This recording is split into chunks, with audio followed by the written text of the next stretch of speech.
Hello, everyone, and welcome back to Mr. Sleepy Crime. I know many of you enjoy listening to these stories as you fall asleep. So before you drift off, I'd love for you to leave a comment letting me know where in the world you're tuning in from. And if you're enjoying the story, don't forget to like and subscribe. It really helps the channel grow. Please, before we begin, I want to acknowledge that this story involves real people and real tragedies. We tell these stories not for entertainment, but to remember the victims and perhaps help others recognize the warning signs that could prevent similar tragedies. For the best experience, feel free to lower the volume a little, just enough to let the story gently carry you off to sleep. Alright, please get comfortable, dim the lights, and let's dive into tonight's first story. Tonight, we delve into one of Florida's most disturbing cases of domestic violence turned deadly. This is the story of Maria Nemeth, a 31-year-old woman whose life was brutally cut short in a moment of uncontrolled rage. It's a case that exposes the darkest corners of human psychology and the devastating consequences when jealousy and violence collide. Our story takes place in Sunrise, Florida, a quiet suburban city in Broward County. It was here, in an ordinary apartment complex, that an extraordinary act of violence would unfold on a September night in 2015, forever changing the lives of everyone involved. September 20th, 2015, began like many other days for Maria Nemeth and her boyfriend Fidel Lopez. Maria was 31 years old, a woman trying to rebuild her life after a difficult divorce. She had been married before, but that chapter of her life had closed, and she was attempting to move forward with Lopez, who was 7 years her junior at 24 years old. The couple had been living together in a modest apartment on Northwest 28th Drive in Sunrise.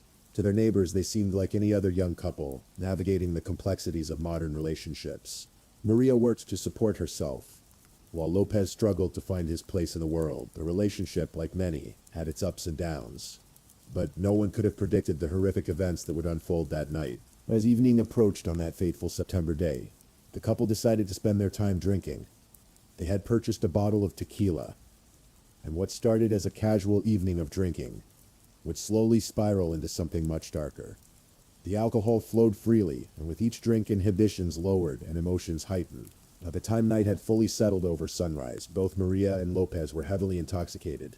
The tequila had done its work, clouding their judgment and amplifying their emotions. What happened next would be reconstructed through police interviews, forensic evidence, and Lopez's own eventual confession to authorities. According to Lopez's later statements to police, the couple had retreated to their bedroom closet for intimacy. The small enclosed space would become the scene of unimaginable violence. They were engaged in what Lopez described as consensual relations when something triggered an explosion of rage that would cost Maria her life. In that cramped closet during their most intimate moment, Maria spoke a name, but it wasn't Lopez's name that escaped her lips. It was the name of her ex-husband. According to Lopez's confession, she said it not once, but twice. In his alcohol-fueled state, those two utterances ignited something dark and violent within him. Lopez would later tell investigators that hearing his girlfriend call out another man's name during their intimate moments transformed him into what he called a monster. The jealousy, the humiliation, and perhaps years of pent-up insecurities all collided in that moment, creating a perfect storm of rage that would have devastating consequences. What followed was a brutal attack that defies comprehension. In his fury, Lopez began striking Maria. The confined space of the closet became a chamber of horror as he lost all control. Maria, likely confused and terrified by the sudden turn of events, found herself trapped with a man she no longer recognized. The violence was swift but devastating. Maria lost consciousness from the assault, her body unable to withstand the brutal attack. But for Lopez, the rage hadn't subsided. What he did next would shock even seasoned investigators and become one of the most disturbing crimes in Florida's recent history. What Lopez did to Maria after she lost consciousness goes beyond typical domestic violence into the realm of the incomprehensible. In his statement to police, he described how his anger continued to consume him even after Maria was no longer conscious to defend herself. In a state he described as being possessed by a monster, Lopez committed an act of violence so extreme that it challenges our understanding of human behavior. He violently assaulted Maria's unconscious body in ways that would ultimately cause her death. The details of this assault are so disturbing that they were sealed in court documents, deemed too graphic for public consumption. The medical examiner would later determine that Maria died from the internal injuries inflicted during this assault. Her body had been violated in the most heinous way imaginable, and the brutality of the attack suggested a level of rage that went far beyond momentary anger. As Lopez's fury finally began to subside, he was left alone in the closet with Maria's lifeless body. The woman who had been alive and breathing just moments before was now dead, and the reality of what he had done began to sink in. But instead of immediately calling for help, Lopez's behavior took another disturbing turn. After committing this horrific act, Lopez didn't immediately call for help. Instead, he seems to have spent time trying to process what had happened. The apartment bore signs of his continued rage. There were holes punched in the walls and evidence of destroyed property throughout the residence. It was only after some time had passed that Lopez finally made the decision to call 911. But when he did, he didn't tell the truth about what had happened. Instead, he crafted a story designed to deflect suspicion from himself. At 3:30 a.m. on September 20th, 2015, the 911 dispatch center in Sunrise received a frantic call. On the other end of the line was Lopez, claiming that his girlfriend was having trouble breathing and that he feared she was going to die. "I don't know, man. She's not breathing," he shouted into the phone, his voice filled with what sounded like panic and desperation. To the dispatcher, it sounded like a medical emergency. Lopez told them that Maria had been feeling ill, that she had gone to the bathroom, and that he had found her in distress. He painted a picture of a concerned boyfriend discovering his girlfriend in medical crisis, not the perpetrator of a brutal murder. Emergency responders raced to the scene, expecting to find a woman in medical distress who might still be saved. Instead, they walked into a scene that would haunt them for years to come. When paramedics and police officers arrived at the apartment on Northwest 28th Drive, they were immediately struck by the scene before them. This was clearly not a medical emergency, as Lopez had described. The apartment showed signs of violence. Furniture was overturned, there were holes in the walls, and blood was visible throughout the residence. But nothing could have prepared them for what they found in the bedroom closet. Maria's body was discovered in a state that shocked even veteran investigators.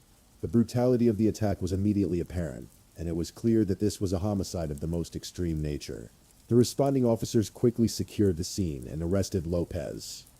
His story about finding Maria in medical distress crumbled immediately when confronted with the physical evidence. The apartment told a story of violence, not illness, and Lopez's demeanor raised immediate red flags with the experienced officers.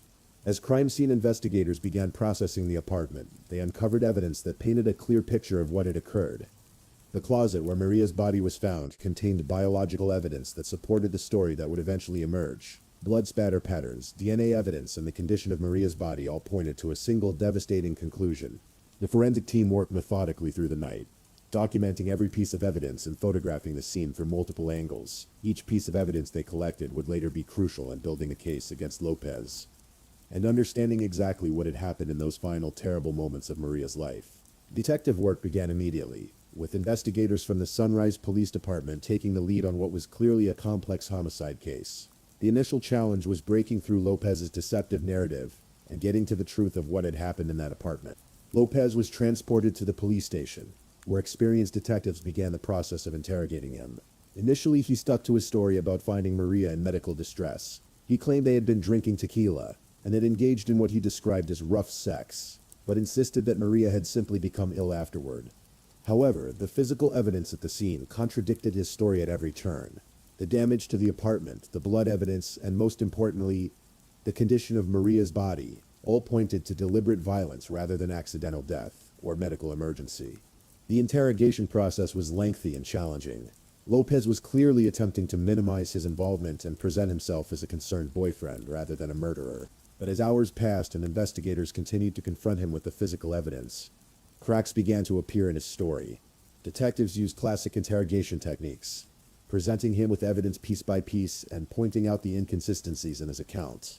They walked him through the timeline of events, challenging his version at every step. The pressure was methodical and relentless, designed to break through his deceptive narrative and get to the truth. After hours of questioning, Lopez's facade finally crumbled.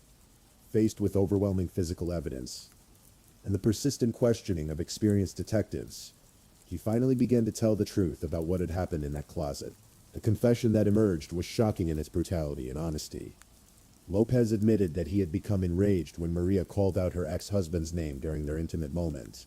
He described the transformation he felt, saying that he had become a monster consumed by jealousy and rage. He detailed how he had attacked Maria in the closet, striking her until she lost consciousness. But most disturbing of all, he confessed to the brutal assault that had ultimately killed her. The details of what he did to Maria's unconscious body were so graphic that they were considered too disturbing for public release. The confession provided investigators with a complete picture of what had occurred that night. It was a crime of passion in the most extreme sense, triggered by jealousy but escalating far beyond anything that could be considered a momentary loss of control. The brutality of the attack suggested a level of rage and violence that went to the very core of Lopez's character. As the confession continued, Lopez seemed to struggle with what he had done. He spoke about loving Maria and claimed that she was the only thing he cared about. The contradiction between these statements and his actions highlighted the complex psychology at work in domestic violence cases. With Lopez's confession in hand, prosecutors began building their case for what would clearly be a first-degree murder charge. The brutality of the crime, combined with the sexual nature of the assault, also led to charges of sexual battery. These were among the most serious charges available under Florida law, and they carried the possibility of the death penalty. Lopez was held without bond as the case moved through the legal system. The evidence against him was overwhelming.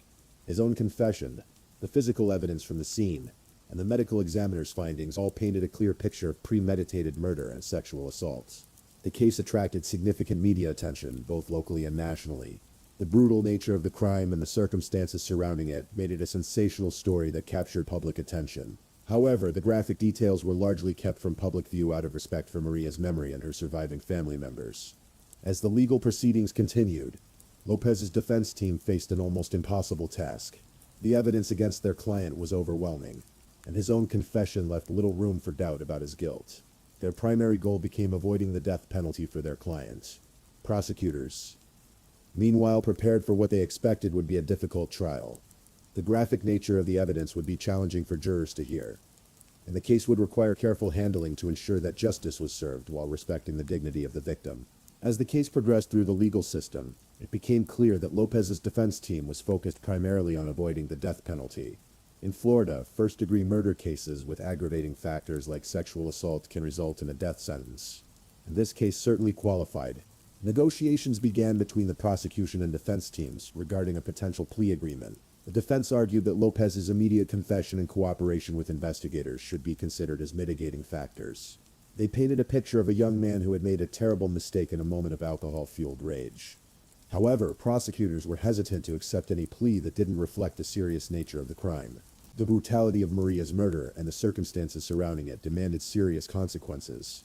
The victim's family also had to be considered in any plea negotiations. After months of legal maneuvering and negotiation, a plea agreement was finally reached.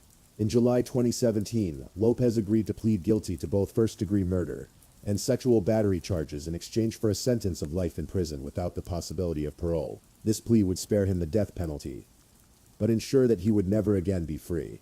The plea hearing was emotional and difficult for everyone involved. Lopez, speaking through a translator, apologized to Maria's family for his actions. However, his words rang hollow in the face of the devastating crime he had committed.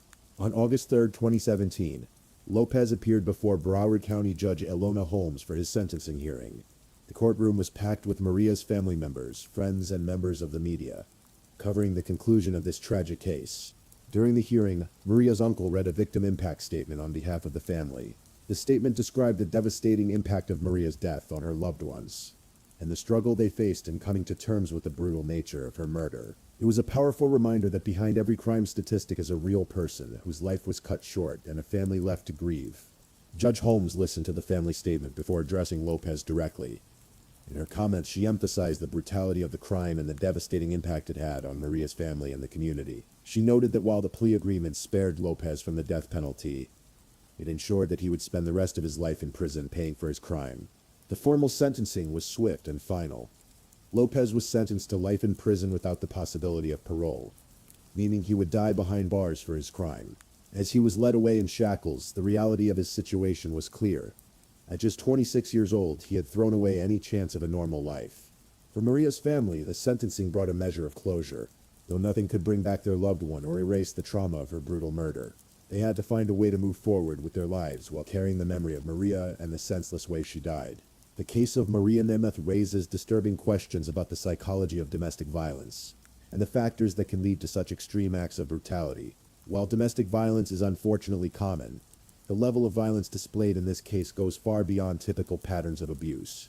Psychologists and criminologists who have studied similar cases point to several factors that may contribute to such extreme violence. Jealousy, particularly sexual jealousy, has long been recognized as one of the most dangerous emotions in domestic relationships. When combined with alcohol, insecurity, and existing patterns of controlling behavior, it can create a perfect storm for violence. Lopez's claim that he was transformed into a monster reflects a common theme in cases of extreme domestic violence. Perpetrators often describe feeling as though they were not in control of their actions, as though they were possessed by some external force. However, this should not be interpreted as an excuse for their behavior, but rather as insight into the psychological state that can lead to such violence. The age difference between Lopez and Maria may have also been a factor. At 24, Lopez was still developing emotionally, and may have been particularly sensitive to perceived rejection or humiliation. The fact that Maria called out her ex-husband's name during their intimate moment likely triggered deep-seated insecurities about his relationship and his own masculinity. Research has shown that domestic violence often escalates over time, with each incident potentially being more severe than the last. However, in this case, there's no clear evidence of prior physical violence between Lopez and Maria. This suggests that the murder may have been an unprecedented explosion of rage, rather than the culmination of an escalating pattern of abuse. The murder of Maria Nemeth must be understood within the broader context of domestic violence in America. According to statistics from the National Coalition Against Domestic Violence, an average of 24 people per minute are victims of rape, physical violence, or stalking by an intimate partner in the United States. This translates to more than 12 million women and men each year. What makes Maria's case particularly disturbing is not just the brutality of the violence, but the specific trigger that set it off. The idea that calling out another person's name during intimacy could lead to murder highlights the dangerous intersection of sexual jealousy, masculinity, and violence that exists in our society. Cases like this one also raise important questions about how we identify and intervene in potentially dangerous relationships.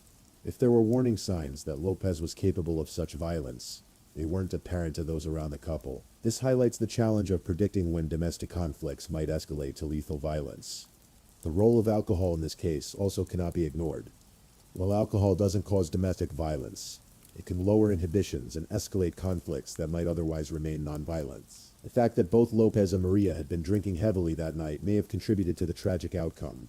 For advocates working to prevent domestic violence, cases like Maria's underscore the importance of education about the warning signs of abusive relationships and the resources available to victims.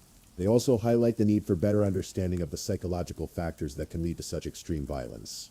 In all the focus on the shocking nature of the crime and the legal proceedings that followed, it's important to remember Maria Nemeth, not just as a victim, but as a person who lived, loved, and had hopes and dreams for her future. She was 31 years old at the time of her death, a woman who had already experienced the challenges of divorce and was trying to build a new life for herself.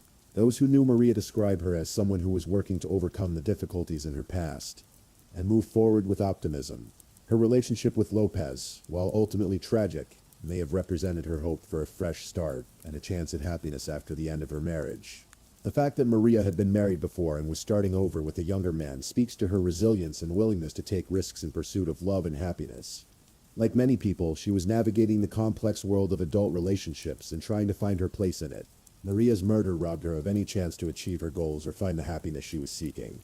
It cut short a life that had already seen its share of challenges but still held promise for the future. Her death serves as a reminder of how quickly domestic conflicts can escalate and how devastating the consequences can be. The impact of Maria's death extended far beyond her immediate family. Friends, co-workers, and even strangers who heard about her case were affected by the brutal nature of her murder. Her story became a cautionary tale about the dangers that can lurk in intimate relationships and the importance of recognizing and addressing warning signs of violence. The case of Maria Nemeth continues to resonate years after Lopez's conviction and sentencing. For law enforcement officers who worked on the case, it remains one of the most disturbing crimes they've encountered. The brutal nature of the murder and the senseless way Maria's life ended left a lasting impact on everyone involved in the investigation and prosecution. For Maria's family, the pain of her loss continues to this day. While Lopez's life sentence provided some measure of justice, nothing can bring back their loved one or erase the trauma of her brutal murder. They must continue to live with the knowledge of how she died while trying to honor her memory and move forward with their own lives.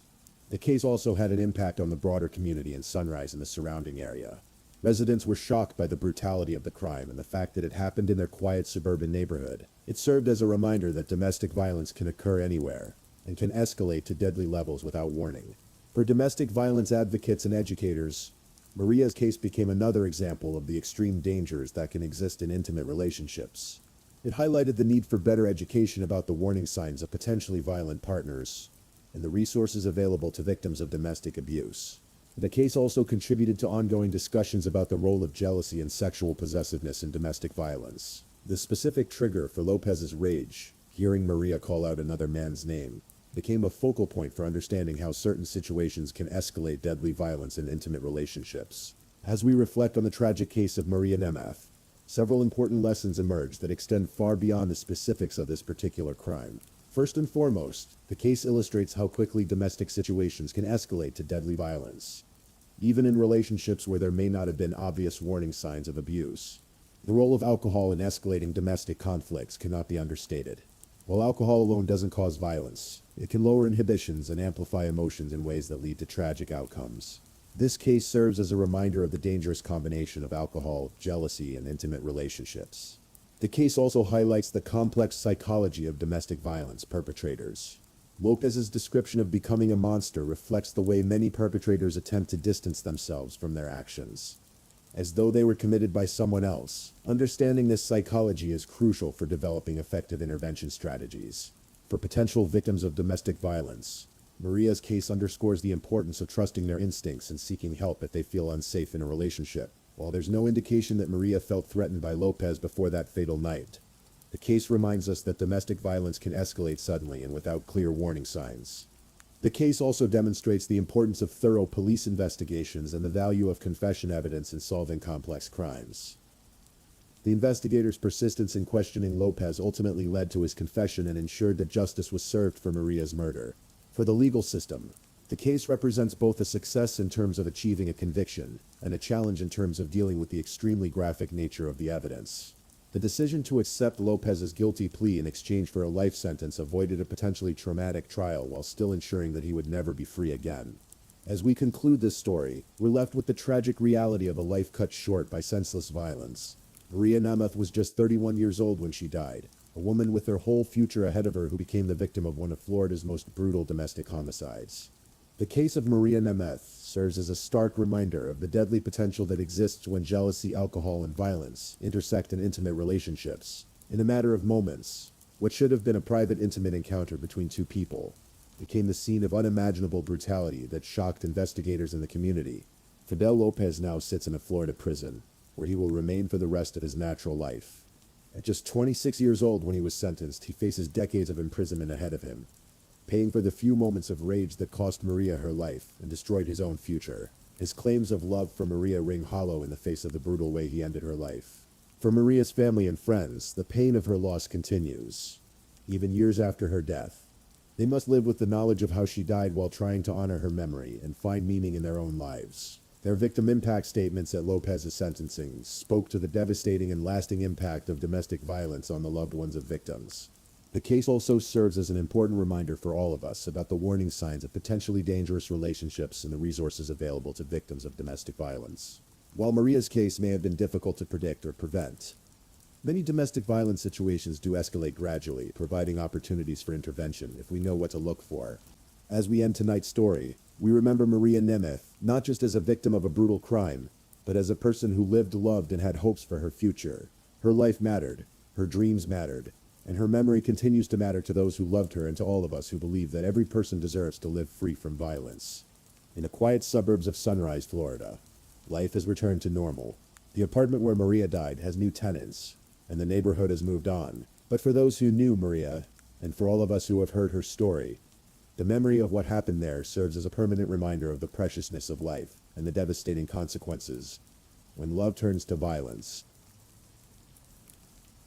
Please, if this is your first time listening to one of our true crime stories, welcome to the channel, where we explore these cases in a calm and respectful way. I also want to take a moment to appreciate my amazing subscribers who've been rocking with me. Thank you so much for your continued support. If you're still awake and listening, drop a comment. Let me know where you're tuning in from and the current time in your corner of the world. Or just say something to let me know you're still here. And if you haven't already, be sure to like this video and subscribe so you don't miss our next true crime stories for sleep. Now let's move on to our second story. Story 2. Tonight we'll explore a tragic case that shook a college community and led to an international manhunt. This is the story of Haley Anderson, a promising nursing student whose life was cut short in a moment that would forever change those who knew her. The morning light filtered through the windows of Binghamton University's campus on March 9, 2018, casting long shadows across the quiet pathways. Students were beginning their day heading to classes with coffee in hand, notebooks tucked under their arms. It was the kind of ordinary Friday morning that makes you believe the world is predictable and safe. But somewhere in the off-campus housing area of Binghamton, New York, a different kind of morning was unfolding. Friends of 22-year-old Haley Anderson were growing concerned. She hadn't shown up to class the day before, which was completely unlike her. Haley was the kind of person others could set their watches by. Reliable, dedicated, always where she said she would be. Haley Anderson was everything you'd want in a future nurse. Born and raised in Westbury, New York, she possessed that rare combination of academic excellence and genuine compassion. Her friends often joked that she had been born to heal people. Even as a child, she was the one bandaging scraped knees and comforting upset friends. Now in her senior year at Binghamton University, she was just months away from graduating with her nursing degree. Those who knew Haley described her as radiant. Not just in the way she looked, though she was undeniably beautiful with her warm smile and bright eyes, but in the way she moved through the world. She had this energy about her that made others feel better just by being around her. Her roommates often said that coming home to Haley was like stepping into sunshine after a storm. But on this particular Friday morning, that sunshine was nowhere to be found. When Haley's friends realized she was missing, they didn't hesitate to act. This wasn't like her, and they all knew it. In today's world of constant communication, when someone like Haley goes silent, it sends immediate alarm bells through her social circle. They started with the obvious places: her favorite coffee shop, the library where she spent countless hours studying, the campus wellness center where she sometimes worked out between classes. Nothing. No one had seen her since the previous day. Then someone remembered the Find My Friends app. It's one of those modern conveniences we barely think about until it becomes crucial. Haley had location sharing enabled with several of her close friends, a common practice among college students who wanted to look out for each other in a world that could sometimes feel uncertain. When they opened the app, Haley's location showed up as a small blue dot on their phone screens. She was at an off-campus apartment on Oak Street, on Binghamton's west side. The address was familiar to some of them. It belonged to Orlando Tercero, another student they all knew from campus. Orlando was someone who had been part of their extended social circle. He was 22 years old, originally from Miami, but raised in Nicaragua by a well-to-do family. He held dual citizenship, which allowed him to move freely between the United States and Nicaragua. On campus, he was known as a friendly guy, someone who seemed to enjoy the social aspects of college life, perhaps more than the academic ones. What many of Haley's friends knew, but didn't discuss openly, was that Orlando had developed feelings for Haley that went beyond friendship. They had been involved romantically at one point, but Haley had made it clear that she wanted to keep things platonic. She valued his friendship, but wasn't interested in anything deeper. It was a situation that happens all the time in college. Someone wants more, someone else doesn't, and hopefully everyone moves on like mature adults.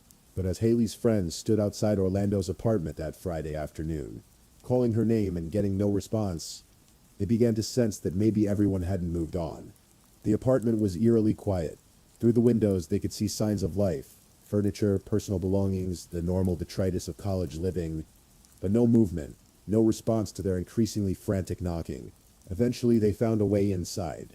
What they discovered would haunt them for the rest of their lives. Haley was there, in Orlando's bedroom, but she wasn't the vibrant, living person they had come looking for. She was lying motionless on his bed, and even from a distance, they could tell something was terribly, irreversibly wrong. The scene was jarring in its ordinariness. The room looked like any college guy's bedroom. Slightly messy, posters on the walls, textbooks scattered around. But in the center of it all was this devastating wrongness, this absence where Haley's life should have been. Later, the medical examiner would determine that Haley had died from asphyxiation by manual strangulation. The pathologist, James Turgeon, would find marks on her neck that told a story no one wanted to hear. But in that moment, her friends didn't need medical expertise to understand that something horrible had happened to someone they loved. Orlando was nowhere to be found. When the police arrived, they immediately began treating Haley's death as a homicide. The scene told its own story, and that story pointed directly toward Orlando Tercero. But where was he? Detective Paul Battisti and his team began the methodical work of piecing together what had happened. In cases like this, time is everything. Evidence degrades. Memories fade. And if there's a suspect on the run, every hour that passes makes them harder to find. The security cameras around Binghamton began to tell their story.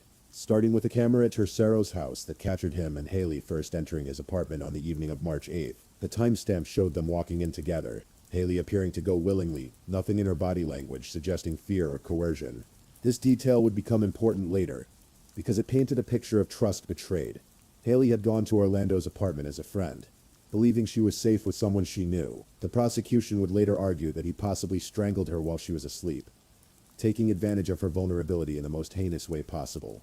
But the cameras told another story too, ending with cameras at JFK International Airport. It showed Tercero boarding a plane home to Nicaragua. The timeline was damning. Tercero killed Anderson while she was drunk and therefore defenseless on March 8, 2018, then boarded a plane that same night to Nicaragua. The police also found evidence of Orlando's mental state in the aftermath of the killing. After murdering Haley, he allegedly tried to take his own life by hanging as the police found a suicide note written in Spanish. He reportedly also purchased melatonin and ZQL to use them for his suicide attempt. This detail reveals something profound about Orlando's psychological state. He knew immediately what he had done, and he knew it was unforgivable. The suicide note suggested guilt, remorse, and a recognition that his life as he knew it was over. But instead of following through with his suicide attempt, he fled to Nicaragua, where his dual citizenship would complicate any attempts to bring him to justice. Orlando's flight to Nicaragua created a complex legal situation. When he fled there, authorities in the United States worried that he got away with murder. Nicaragua doesn't have an extradition treaty with the United States, which meant that American authorities couldn't simply demand his return. For Haley's family, this was a devastating development. Her mother, Karen Anderson, faced the horrifying possibility that her daughter's killer might never face justice. The man who had taken everything from their family had seemingly escaped to a country where American law couldn't touch him. But sometimes justice finds unexpected paths. Orlando Tercero, 22, was arrested in Nicaragua at a hospital on March 14, 2018.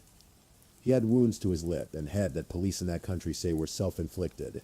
It appeared that his earlier suicide attempt had been more serious than initially realized, or perhaps the weight of what he had done had driven him to try again. The Nicaraguan authorities, while not bound by extradition treaties, were not prepared to simply let a suspected murderer walk free in their country. They began their own investigation and ultimately decided to prosecute Orlando under Nicaraguan law. This was unprecedented. An American student, killed on American soil, would receive justice in a Nicaraguan courtroom under Nicaraguan law. It wasn't the outcome anyone had expected, but for Haley's family, it was better than no justice at all. Tercero's trial began on October 1, 2019, more than a year and a half after Haley's murder. The proceedings took place in Managua, Nicaragua's capital, in a justice system unfamiliar to most Americans but bound by its own rules of evidence and procedure. The prosecution's case was straightforward. They argued that Orlando had been obsessed with Haley, unable to accept that she wanted to end their romantic involvement while maintaining their friendship. It was their case that he was obsessed with her, and that this obsession had turned deadly when he realized he couldn't have her the way he wanted. The evidence was compelling. There were the security camera footage showing their movements, the timeline of events, the medical examiner's findings, and Orlando's own flight to Nicaragua immediately after the murder. It painted a picture of premeditation, or at least of someone who knew immediately that what he had done was wrong. But Orlando's defense attorney, Eduardo Ruby, had a different strategy. Orlando's defense attorney, Eduardo Ruby, argued that due to the influence of alcohol, Orlando was temporarily insane at the time of Haley Anderson's murder. It was a desperate defense. But sometimes desperate defenses work when reasonable doubt is the standard. And in an effort to prove it, he called a psychiatrist as his first and only witness, Dr. Ronald Lopez Aguilar, who testified about Orlando's mental state and the potential effects of alcohol on his judgment and control. For Karen Anderson, sitting in a foreign courtroom, listening to testimony in a language she didn't fully understand, this defense was particularly painful. Karen Anderson, the only thing I was worried a little bit about was the insanity plea. The thought that her daughter's killer might escape responsibility by claiming temporary insanity was almost unbearable. But the prosecution had their own expert testimony. District Attorney Steve Cornwell, the evidence was overwhelming. He choked her to death. He took Haley, who I believe may have been sleeping, and choked the life out of her and left her there to rot. That is sick. A disturbed man could take advantage of somebody he claimed to love and kill her because he couldn't have her. The brutality of the crime, combined with Orlando's immediate flight to Nicaragua, suggested someone who knew exactly what he was doing, and knew it was wrong. The temporary insanity defense began to look increasingly thin. A month later, he was convicted of femicide, At his sentencing, the Nicaraguan judge handed down the maximum sentence for that crime in the country, 30 years. The term femicide was significant. It recognized that this wasn't just a murder, but a murder specifically motivated by gender-based violence, by a man's inability to accept a woman's autonomy and choices. During the sentencing, the judge told the court that all women have the right to live. It was a simple statement, but it carried profound weight in the context of this case. Haley Anderson had the right to live, the right to choose her own romantic partners, the right to say no. Orlando Tercero had violated that most fundamental right. The 30-year sentence was the maximum allowed under Nicaraguan law, and he also will receive credit for the more than 19 months he has spent waiting for trial at the Directorate of Judicial Assistance, a Nicaraguan prison more commonly referred to as El Chipote. Orlando's legal team attempted to appeal the conviction, but after Tercero's appeal was denied on Tuesday, he was given 10 days to appeal again. The appeals were unsuccessful, and the conviction stood. For Karen Anderson, the sentence brought a measure of closure, though she acknowledged that, unfortunately, I don't even think 30 years is enough. But I appreciate all the work you have done to convict Tercero to the fullest extent of the law. The murder of Haley Anderson sent shockwaves through the Binghamton University community. College is supposed to be a time of growth, discovery, and relative safety. Students trust each other, form friendships, and navigate romantic relationships with the assumption that their peers are fundamentally decent people who won't harm them. Haley's death shattered that assumption for many. It forced conversations about consent, about respecting others' boundaries, about the warning signs of obsessive behavior. It made students more cautious about who they trusted and how they managed their personal safety. Karen Anderson, the victim's mother, said she hopes to honor her daughter by educating college students about these issues. In her grief, she found a way to try to prevent other families from experiencing what hers had endured. The case also highlighted the role of technology in modern crime and justice. The Find My Friends app, which had helped locate Haley's body, became a reminder of how our digital lives interweave with our physical safety.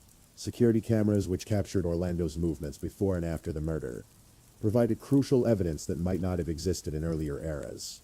As we consider this case, it's important to remember who Haley Anderson was, beyond the circumstances of her death. She was a young woman with dreams and plans, someone who had chosen a career dedicated to helping others heal. Her friends remember her laugh, her kindness, her ability to light up a room. She was somebody's daughter, somebody's best friend, somebody's study partner. She was also someone who had every right to make her own choices about relationships and romance. The fact that she wanted to remain friends with Orlando while not pursuing a romantic relationship was completely reasonable and normal. She owed him nothing more than basic human decency, which she had always shown him. Orlando Tercero's inability to accept her choice, his obsession with having her on his terms rather than respecting her autonomy, ultimately led to tragedy. His case serves as a stark reminder that rejection, even gentle rejection from someone who wants to maintain a friendship, is not a personal attack that justifies violence. The international nature of his prosecution also serves as a reminder that in our interconnected world, justice can sometimes find unexpected paths. While the legal complexities of his case were challenging, the ultimate outcome proved that geographical boundaries don't always provide escape from the consequences of one's actions. Today, Orlando Tercero remains incarcerated in Nicaragua, serving his 30-year sentence for femicide. The conditions in Nicaraguan prisons are harsh, particularly different from what he might have experienced growing up in a well-to-do family. The young man who once walked the corridors of Binghamton University now spends his days in a cell, with decades still ahead of him to contemplate the choices he made on March 8, 2018. Prison records indicate that he has had limited contact with the outside world. His family in Nicaragua has largely distanced themselves from his case, though they reportedly visit occasionally. The weight of what he did seems to have settled on everyone who knew him, forcing them to reconcile the person they thought they knew with the person capable of such violence. For those studying criminal psychology, Orlando's case presents a complex profile. He wasn't someone with a long history of violence or obvious red flags that might have predicted this outcome. He was, by most accounts, a normal college student, right up until the moment he decided to take Haley's life, rather than accept her choice to end their romantic relationship. This ordinariness is perhaps what makes his case so unsettling. It forces us to confront the uncomfortable reality that people capable of extreme violence don't always look like our preconceptions of criminals. They sometimes look like the person sitting next to you in class or the friend of a friend at a party. In the years since her death, Haley's memory has been preserved in various ways. Her family established scholarships in her name to help other aspiring nurses pursue their education. The nursing program at Binghamton University has honored her memory with awards recognizing students who embody her compassion and dedication.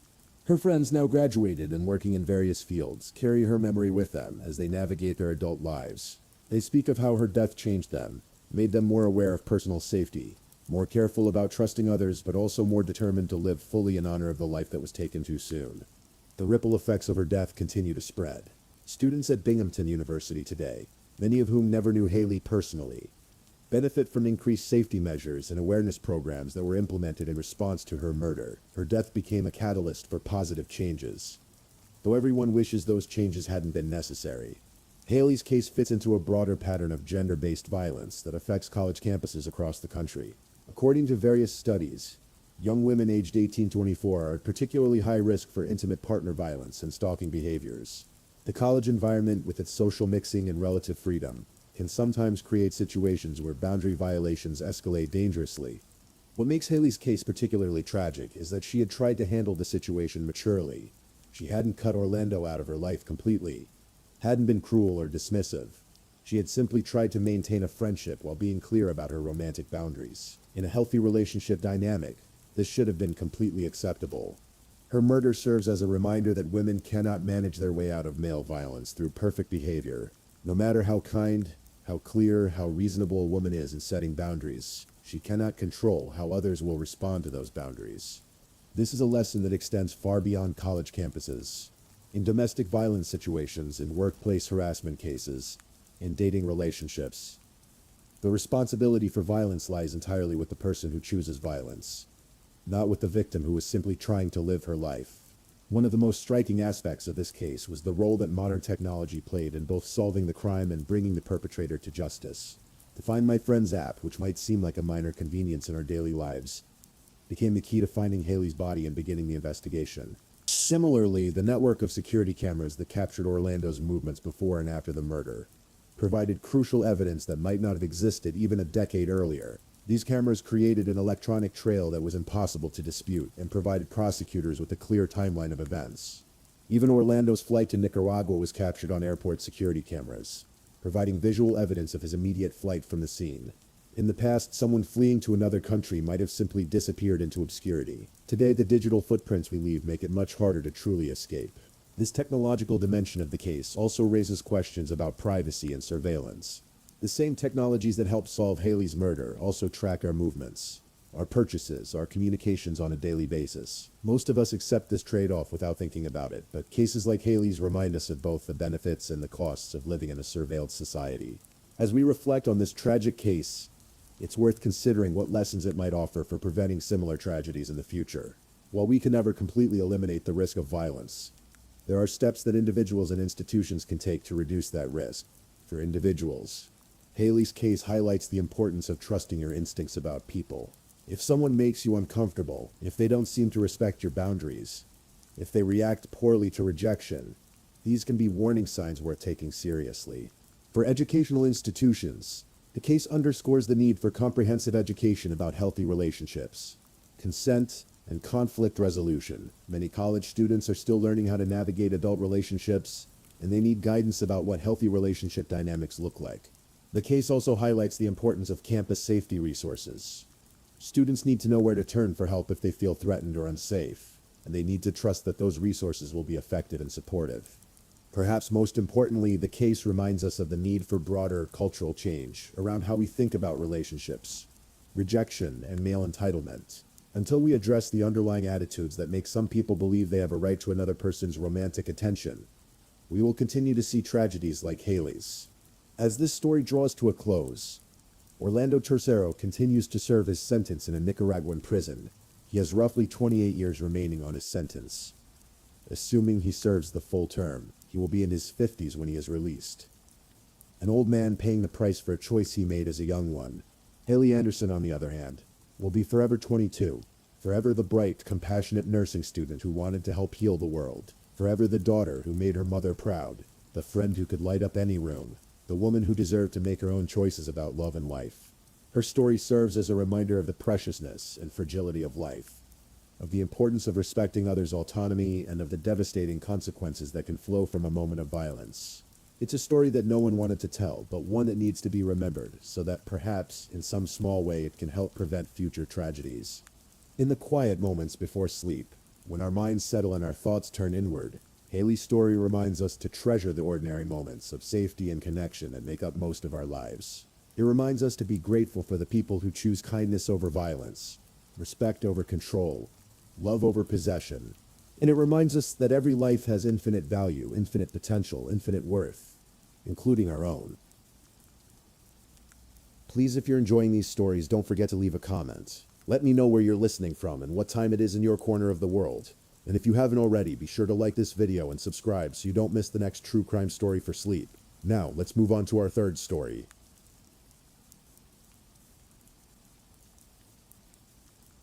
Story 3. In the quiet suburbs of Springfield, Illinois, where tree-lined streets whisper stories of American dreams and family aspirations, there once lived a couple who seemed to embody everything their neighbors hoped for in life. Mark and Donna Winger appeared to have it all. Successful careers, a beautiful home, and the love that had weathered the storms of infertility to finally bless them with a precious baby daughter through adoption. But sometimes the most perfect facades hide the darkest secrets. And on August 29th, 1995, the carefully constructed world of Mark Winger would shatter in a way that would fool investigators, devastate families, and leave a community questioning everything they thought they knew about the man they had once considered a hero. Mark Winger was born on November 26, 1962, in Elyria, Ohio, a residential suburb of Cleveland. Raised in a Jewish household alongside an older sibling, Mark seemed destined for success from an early age. He was intelligent, articulate, and possessed the kind of steady reliability that made people trust him instinctively. By the 1990s, Mark had built himself an impressive career as a nuclear technician with the Illinois Department of Nuclear Safety. It was the kind of position that commanded respect, requiring precision, responsibility, and an unwavering attention to detail. These same qualities that made him excellent at his job would later serve him in ways that no one could have imagined. Donna, born in 1963, was Mark's perfect complement.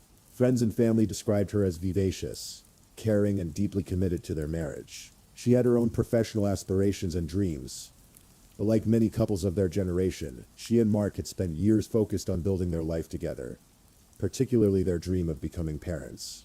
The couple had struggled with infertility, a journey that can test even the strongest relationships.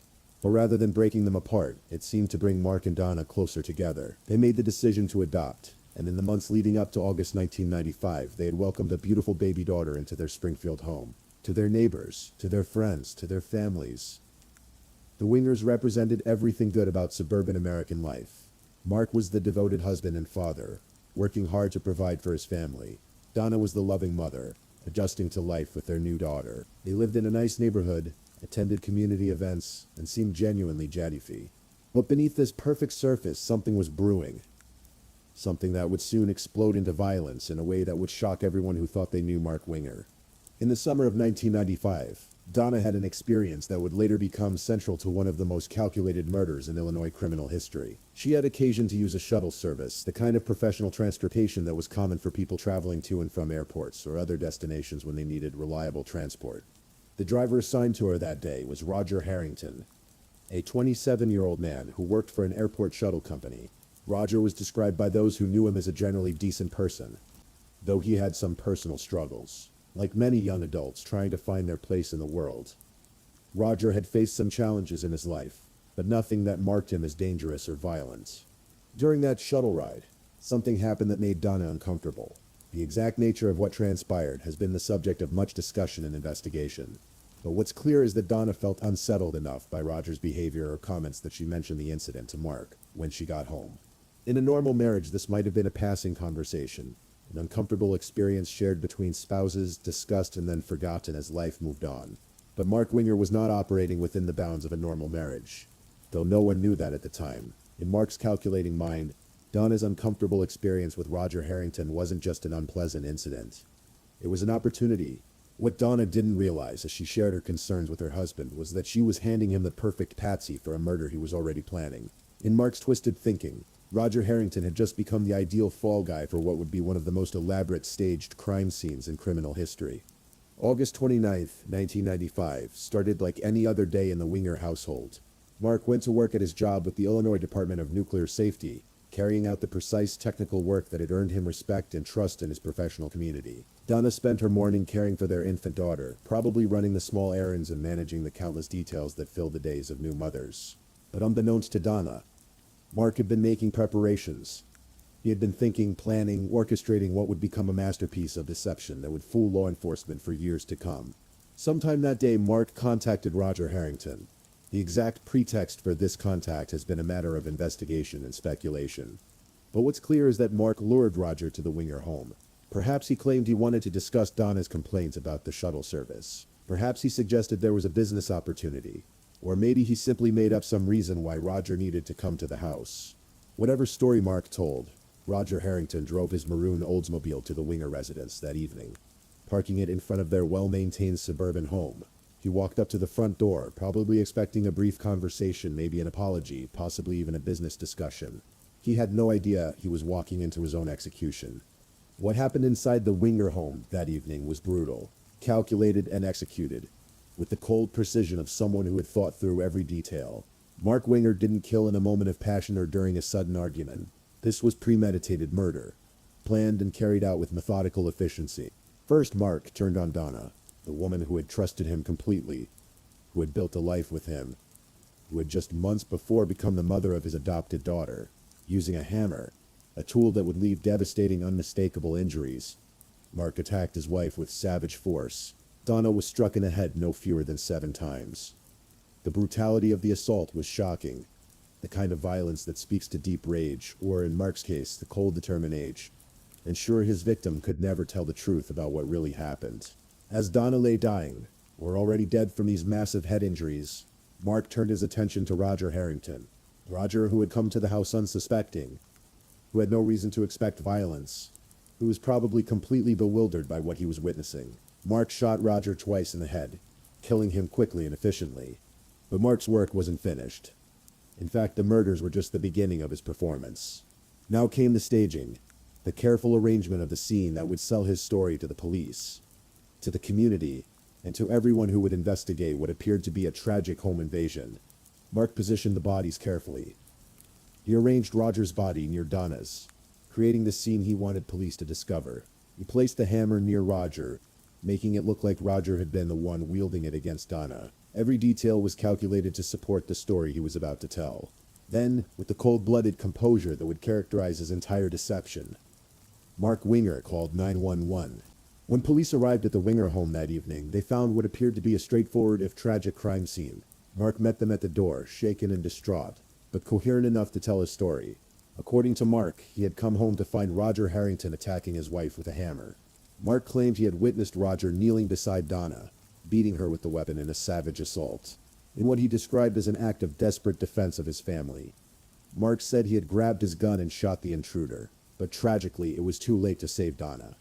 It was a story that made perfect sense to the responding officers.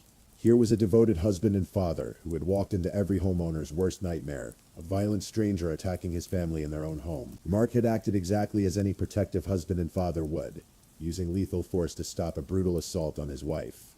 The evidence seemed to support Mark's account. Roger's body was positioned near Donna's, just as Mark described. The hammer was there, just as it would be if Roger had been using it as a weapon. Roger himself was a stranger to the family, with no apparent connection to the Wingers beyond the uncomfortable shuttle incident that had happened earlier. Mark's emotional state seemed entirely appropriate for someone who had just experienced such trauma. He was shaken, grief-stricken, and deeply traumatized by what he claimed to have witnessed and been forced to do. His responses to police questions were consistent, detailed, and delivered with the kind of sincerity that convinced everyone who heard them. The investigation that followed was thorough but brief. Police interviewed neighbors, examined the crime scene, and reviewed Mark's account. Everything checked out. There was no evidence of any problems in the Winger marriage. No indication that Mark had any motive to harm his wife. No reason to suspect that his account of events was anything other than the tragic truth. Within days, the case was considered solved. Roger Harrington was identified as a violent intruder who had attacked Donna Winger in her home, and been killed by her husband in justifiable defense of his family. It was tragic, but it was also exactly what it appeared to be, a random act of violence, stopped by a courageous husband and father. In the days and weeks that followed the murders, Mark Winger found himself embraced by his community in ways that must have exceeded even his calculations. The story of what had happened to his family touched the hearts of neighbors, co-workers, and strangers throughout Springfield. Here was a man who had suffered the ultimate tragedy, losing his beloved wife to a violent criminal, but who had shown incredible courage in defending his family. The fact that Mark had been forced to take a life in defense of his wife only added to the sympathy people felt for him. Everyone understood that having to shoot and kill another human being, even in such circumstances, would be a trauma that would stay with Mark forever. The community rallied around Mark and his infant daughter in ways that demonstrated the best of human nature. People brought food, offered childcare, provided emotional support, and made financial contributions to help the small family during their time of grief. Mark received $25,000 from a fund established for crime victims, money that was intended to help him and his daughter rebuild their lives after such devastating loss. Additionally, Mark received a $150,000 life insurance payout following Donna's death. This substantial sum, combined with the community support, meant that Mark was financially secure as he faced the future as a single father. Mark handled his new role as the grieving widower with what appeared to be grace and dignity. He wrote a heartfelt letter to a local newspaper, thanking the community for their overwhelming support during what he described as the most difficult period of his life. The letter was eloquent, humble, and deeply moving, exactly what people would expect from a man who had shown such courage in defending his family. To everyone watching, Mark Winger was a hero who had paid a terrible price for his heroism. He had saved his daughter from witnessing her mother's murder, but he had been forced to take a life to do so. He had acted with courage and decisiveness, but now he had to live with the trauma of what he had experienced and done. The story of Mark Winger became something of a local legend, a reminder that sometimes ordinary people are called upon to do extraordinary things, and that courage can emerge in the darkest moments. It was a story that reinforced people's faith in the fundamental goodness of human nature, and the power of love and protection that drives parents to defend their children at any cost. In the months following the tragedy, Mark began the difficult process of rebuilding his life. As a single father with an infant daughter, he faced challenges that generated continued sympathy and support from his community. Everyone understood that raising a child alone while grieving the loss of a spouse and dealing with the trauma of having killed another human being would be an enormous burden for any person to bear. Less than 6 months after the murders, Mark made a decision that seemed both practical and emotionally healthy.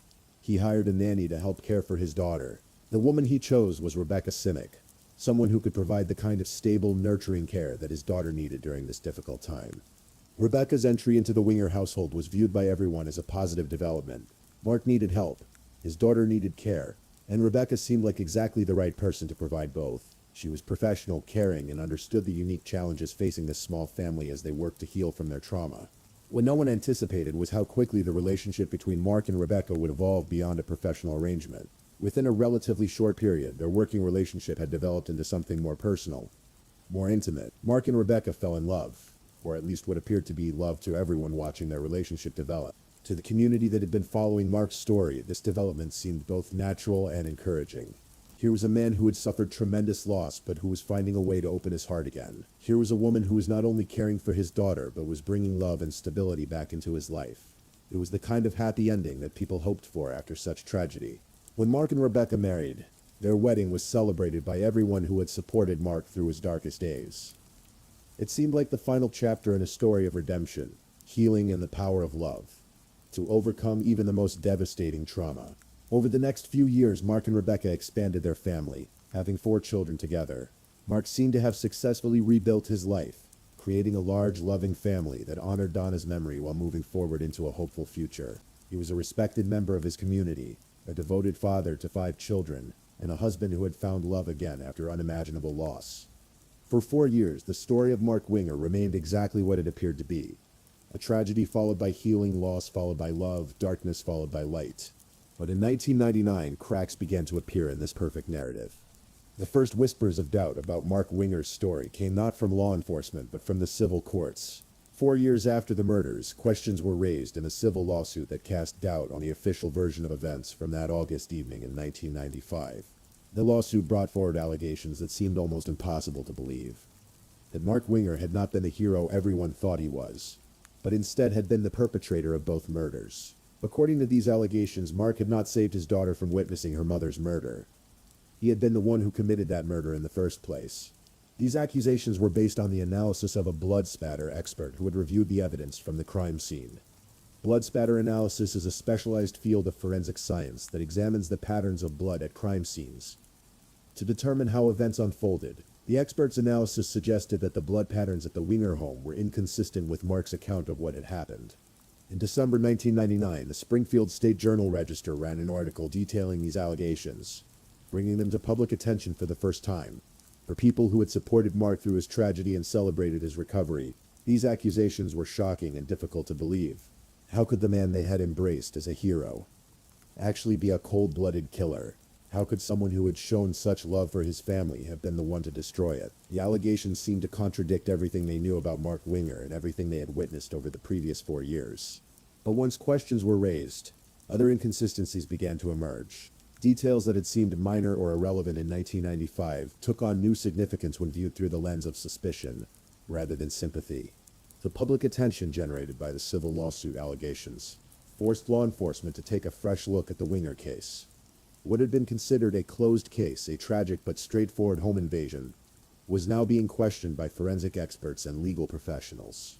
When investigators began re-examining the evidence with new eyes, details that had been overlooked or dismissed in the original investigation suddenly became significant. The positioning of the bodies, the pattern of blood spatter, the logistics of how the events would have unfolded according to Mark's story. All of these elements were scrutinized with the kind of careful analysis that might have revealed the truth years earlier. One of the most significant discoveries involved the weapon that Roger Harrington had supposedly left in his car. If Roger had come to the Winger home with the intention of attacking Donna, investigators wondered why had he left obvious weapons in his vehicle. The discovery suggested that Roger had not come to the house prepared for violence, but rather had been lured there under false pretenses. The re-examination also revealed problems with the crime scene itself. Mark had claimed that he found Roger kneeling beside Donna, beating her with a hammer, and that when he shot Roger, the man fell backwards so that his feet remained near Donna's head. But when investigators looked at the actual crime scene photographs, Polaroid images that had been taken the night of the murders, they found that Roger's body was not positioned as Mark had described. These discrepancies might seem minor, but in a murder investigation, details matter. The positioning of bodies, the pattern of blood spatter, the location of weapons. These are the kinds of forensic clues that can reveal the truth about what really happened during violent crimes. As the reinvestigation continued, a picture began to emerge that was completely different from the one that had been accepted for 4 years. Rather than being the hero who had defended his family, Mark Winger was beginning to look like a calculating killer who had committed 2 murders and then constructed an elaborate deception to cover his crimes. The more investigators looked into the case, the more evidence they found that contradicted Mark's story.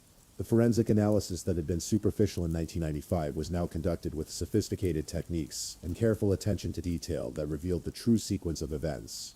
The blood spatter patterns show that Donna had been killed first, beaten to death with a hammer in a prolonged, savage attack. The injuries she sustained, 7 blows to the head, were consistent with domestic violence, not a random attack by a stranger. The force and repetition of the blows suggested personal rage, or in Mark's case, the cold determination to ensure his victim could never survive to tell the truth. Roger Harrington's death, by contrast, appeared to have been quick and efficient. The 2 gunshot wounds to his head were precisely placed, suggesting that he had been executed rather than killed in self-defense during a struggle. The positioning of his body and a lack of defensive wounds indicated that he had been caught completely off guard, probably by someone he had no reason to fear. The forensic evidence painted a picture of calculated murder, not heroic defense. Mark had killed his wife with brutal efficiency, then killed Roger to provide himself with a patsy for the crime. The entire scene had been staged to support the story he had already planned to tell police. But why would Mark Winger want to kill his wife? This question became central to the investigation, as detectives tried to understand the motive behind what appeared to be a carefully planned double murder. The answer, when it emerged, revealed a side of Mark Winger that no one in his community had ever suspected. Behind the facade of the devoted husband and father was a man capable of the coldest calculation, willing to commit murder to achieve his goals. As investigators dug deeper into Mark's life and relationships, they discovered that his marriage to Donna had not been as perfect as it appeared. There were problems beneath the surface, tensions and conflicts that had been hidden from friends and family. More significantly, they found evidence that Mark had been having an affair. The affair itself might not have provided sufficient motive for murder, but it revealed that Mark was not the devoted husband he appeared to be. It showed that he was capable of deception, of leading a double life, of presenting one face to the world while hiding his true nature and actions. When combined with the forensic evidence that contradicted his story, Mark's affair painted a picture of a man who had decided that murder was preferable to divorce. Rather than face the social and financial consequences of ending his marriage, he had chosen to kill his wife and frame an innocent man for her murder. In 2001, more than 6 years after the murders, Mark Winger was arrested and charged with the deaths of Donna Winger and Roger Harrington. The arrest sent shockwaves through the Springfield community, where Mark had been living as a respected family man and where many people still believed he was a hero. For Rebecca, Mark's second wife and the mother of his 4 younger children, the arrest was devastating. The man she had married, the man she had believed was a grieving widower who had shown incredible courage in defending his family, was now accused of being a cold-blooded killer who had murdered his first wife and an innocent young man. The arrest meant that Rebecca had to face the possibility that everything she thought she knew about her husband was a lie. The story of how they had met, with her coming into his life as a nanny to help care for his daughter, after the tragic murder of his wife, took on a completely different meaning. If Mark had actually been the one who committed that murder, for the community that had embraced and supported Mark for years, the arrest was equally shocking. They had to confront the possibility that they had been deceived by someone they had trusted completely. The man they had seen as a symbol of courage and resilience in the face of tragedy might actually have been the perpetrator of that tragedy.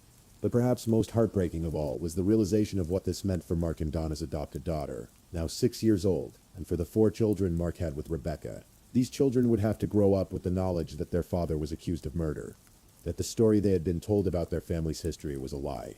Mark Winger's trial began in 2002, 7 years after the murders. The prosecution's case was built on the forensic evidence that contradicted Mark's story, and on the motive they had uncovered: his affair and his desire to eliminate Donna without facing the consequences of divorce. The forensic testimony was particularly damaging to Mark's defense. Blood spatter experts explained to the jury how the patterns at the crime scene proved that events had not unfolded as Mark claimed. The positioning of the bodies, the nature of the injuries, and the logistics of the supposed struggle all contradicted the story that Mark had been telling for 7 years. The prosecution painted a picture of Mark as a calculating killer who had planned the murders carefully and executed them with cold precision. They argued that he had lured Roger Harrington to his home specifically to kill him, and use him as a scapegoat for Donna's murder. They presented evidence of his affair, suggesting that he had decided murder was preferable to the social and financial costs of divorce. The defense, naturally, maintained Mark's innocence, and argued that the original investigation had been correct.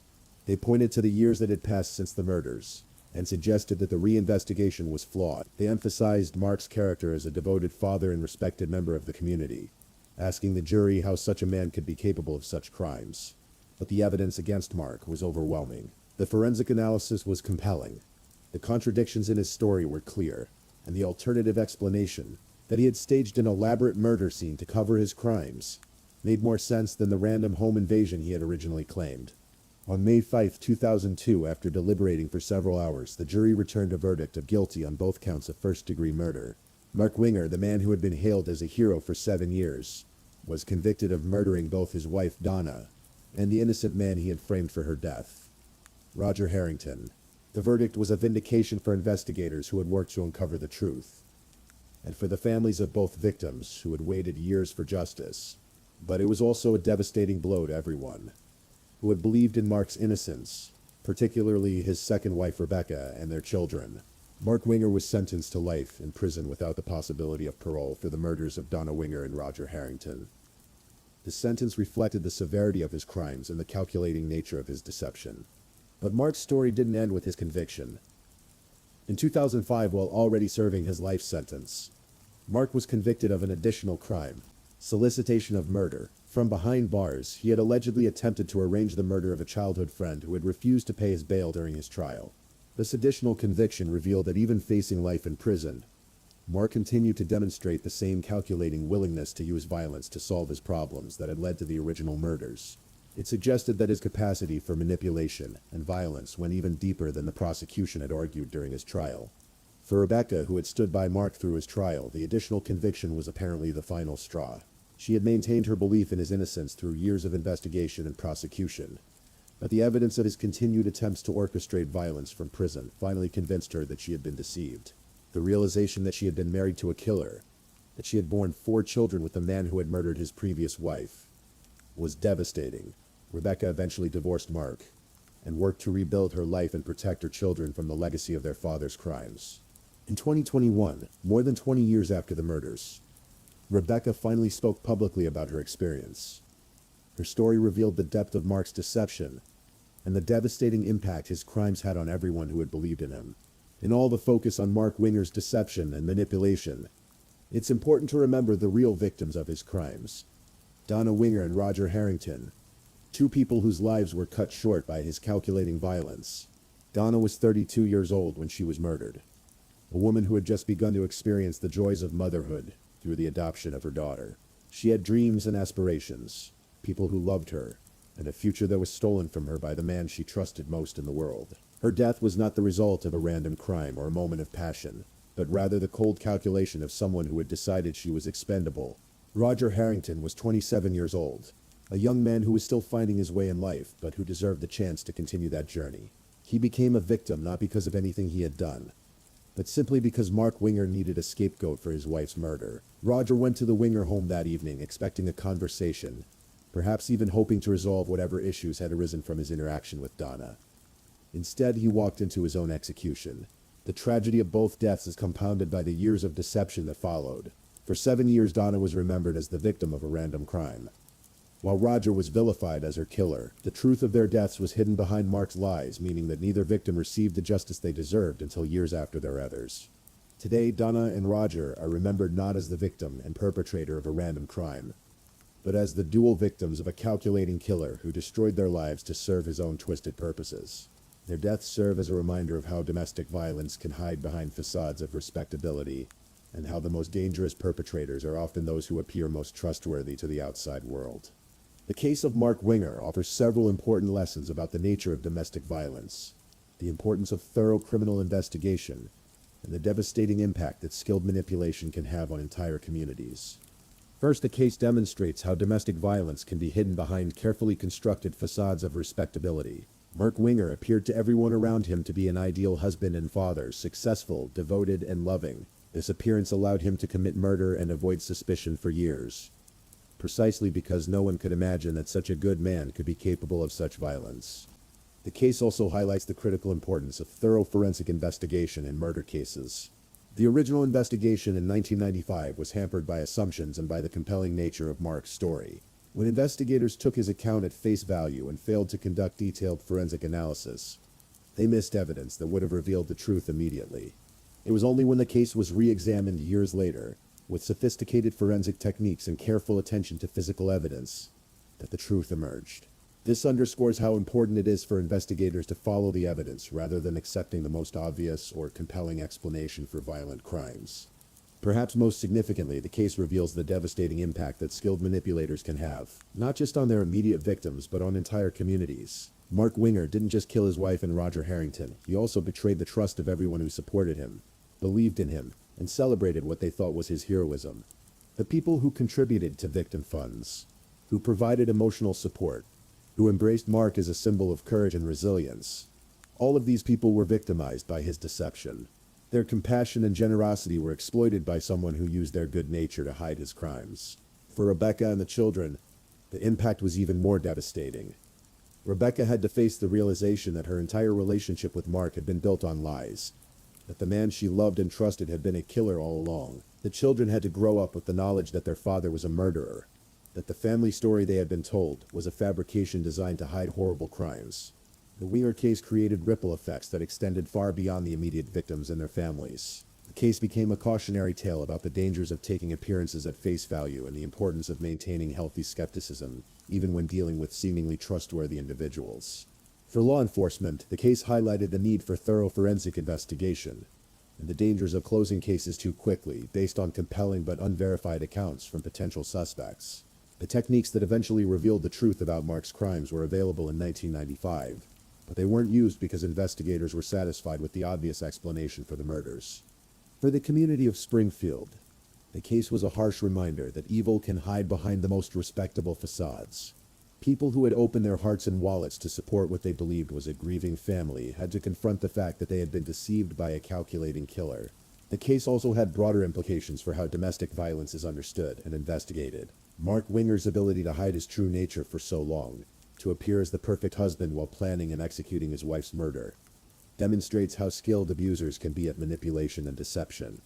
The fact that it took 7 years for the truth to emerge shows how difficult it can be to see through carefully constructed lies, especially when those lies are told by people who appear trustworthy and respectable.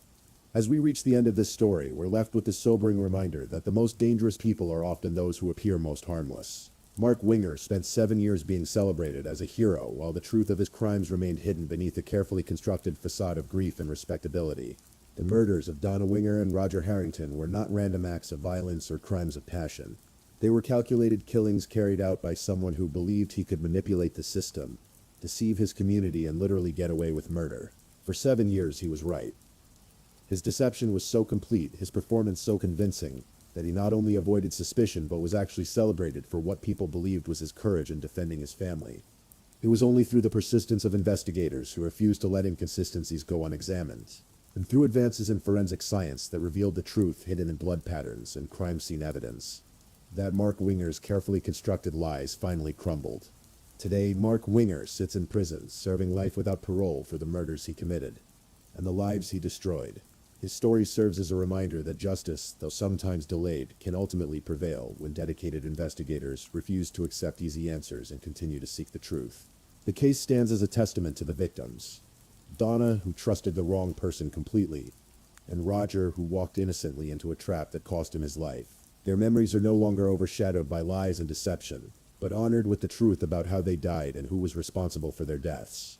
And perhaps most importantly, the story reminds us to look beyond surfaces, to question assumptions, and to remember that the most perfect facades sometimes hide the darkest secrets. In the quiet suburbs where we all seek safety and peace, it's worth remembering that danger can come from the most unexpected sources, sometimes from the very people we trust the most. The tree-lined streets of Springfield look the same as they did in 1995, but the community that embraced Mark Winger as a hero learned a hard lesson about the masks that evil can wear. It's a lesson worth remembering, because somewhere tonight, in some quiet neighborhood, someone else might be constructing their own perfect facade while planning their own terrible crimes. The truth, as we've learned from this case, has a way of eventually coming to light. But by then, too often, it's already too late for the victims whose lives were destroyed by those who thought they could hide in plain sight forever.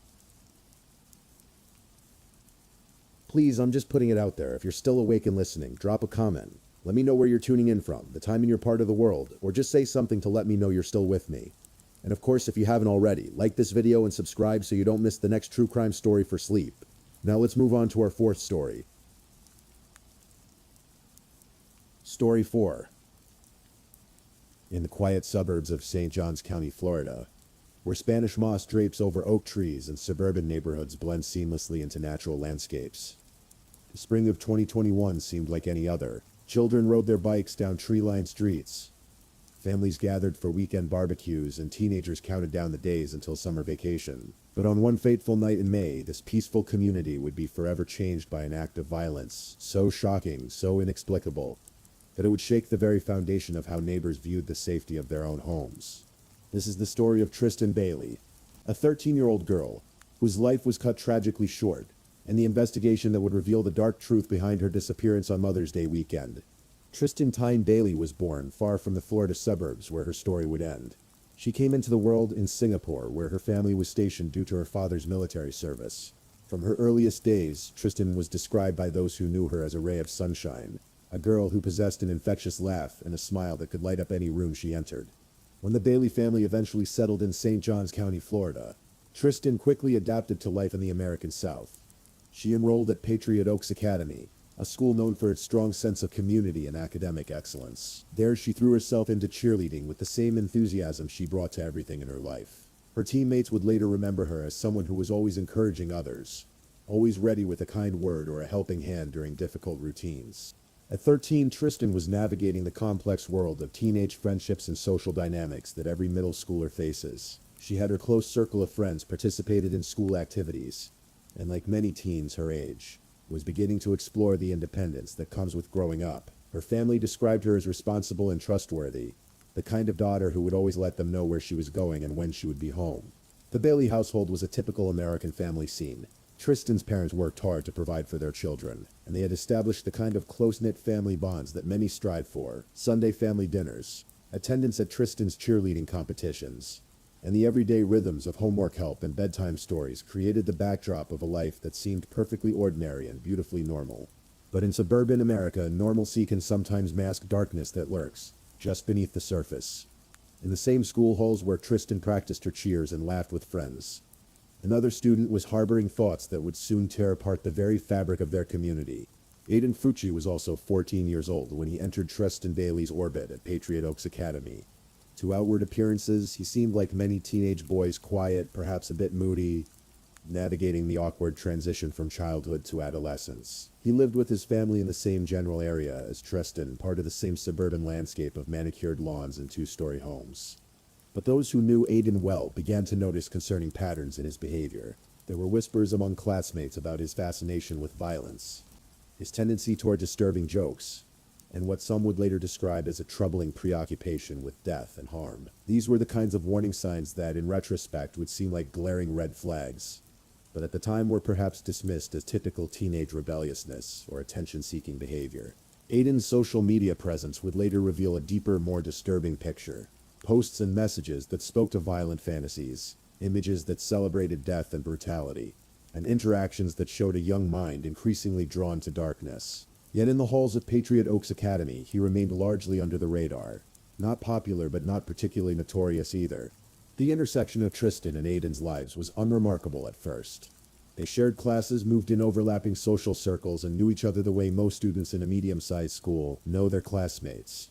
Familiar faces in the hallways, names attached to faces, the casual interactions that make up the daily social fabric of teenage life. What none of Tristan's friends or family could have known was that in Aiden's mind, dark fantasies were taking root. Later investigation would reveal that he had spoken to others about wanting to kill someone, about his curiosity regarding what it would feel like to take a human life. These were not casual comments or teenage bravado. They were the early warning signs of a mind that was moving steadily toward an unthinkable act. Saturday, May 8th, 2021 began like countless other weekend evenings for teenagers in St. Johns County. School was out, summer was approaching, and a warm Florida evening invited outdoor gatherings and socializing. A group of teens had gathered at a friend's house in the Durbin Crossing neighborhood. One of those informal parties that happen when parents are away and word spreads through text messages and social media. Tristan Bailey was among the teenagers who made their way to this gathering. She had gotten permission to go out with friends, the kind of normal teenage social activity that parents gradually allow as their children demonstrate responsibility and trustworthiness. The evening was filled with the typical activities of teenage socializing: music, conversation, laughter, and the kind of bonding that happens when young people feel free to be themselves, away from adult supervision. Aiden Fucci was also at this gathering. Witnesses would later recount that he seemed to be in a particularly dark mood that evening, making comments that struck some as disturbing, though not alarming enough to cause anyone to intervene. The party continued late into the evening, with teens coming and going, some walking home, others getting rides from parents or older siblings. As the night wore on and the gathering began to wind down, something shifted in the dynamic. Around 1:10 a.m. on May 9th, Tristan and Aiden left the house together. This was captured on surveillance footage from the area, two teenagers walking side by side into the darkness, their shadows disappearing down the suburban street. It would be the last time Tristan Bailey would be seen alive by anyone other than her killer. What happened during the next 2 hours would become the subject of intense investigation and courtroom testimony. Aiden would later give multiple, contradictory accounts of their time together. Initially, he claimed they had walked only a short distance together before parting ways, each heading to their respective homes. But as the investigation deepened and evidence mounted, it became clear that this version of events was a carefully constructed lie. The truth was far more sinister. According to evidence that would later emerge, Aiden had lured Tristan to a wooded area near a retention pond in their neighborhood. What began as what Tristan may have believed was a friendly walk with a classmate turned into something unimaginable. In those dark early morning hours, while most of their neighbors slept peacefully in their beds, Aiden Fucci committed an act of violence so brutal and senseless that it would shock even experienced investigators. Sunday morning, May 9th, 2021. Mother's Day dawned bright and clear in St. Johns County. In homes throughout the community, families were preparing for the traditional celebrations that marked this special day. There would be brunches, flowers, handmade cards, and the expressions of love and gratitude that children give to the women who raised them. But in the Bailey household, morning brought not celebration, but growing concern. Tristan had not returned home from her evening out, and she was not answering her phone. For parents of teenagers, this scenario exists in that space between normal worry and genuine panic. Teens sometimes lose track of time, phones die or get left behind, and what seems alarming to parents often has a simple, innocent explanation. However, this was not typical behavior for Tristan. She was responsible about checking in with her parents, and had never stayed out all night without permission. As the morning hours passed and still no word came, the Bailey family's concern escalated from worry to real fear. Around 10 a.m., after exhausting other possibilities and unable to locate their daughter, the Bailey family made the call that every parent dreads making. They contacted the St. Johns County Sheriff's Office to report Tristan as missing. What began as a missing person case would soon transform into something far more tragic. The initial response followed standard protocols for missing teenager cases. Deputies began by interviewing family members, trying to establish a timeline of Tristan's movements and identify anyone who might have information about her whereabouts. They contacted friends who had been at the party, hoping to piece together the events of the previous evening. As investigators worked to trace Tristan's steps, they began to uncover the surveillance footage that would prove crucial to understanding what had happened.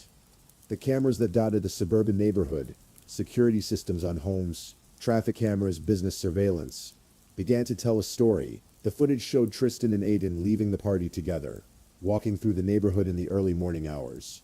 Word of Tristan's disappearance spread quickly through the tight-knit community.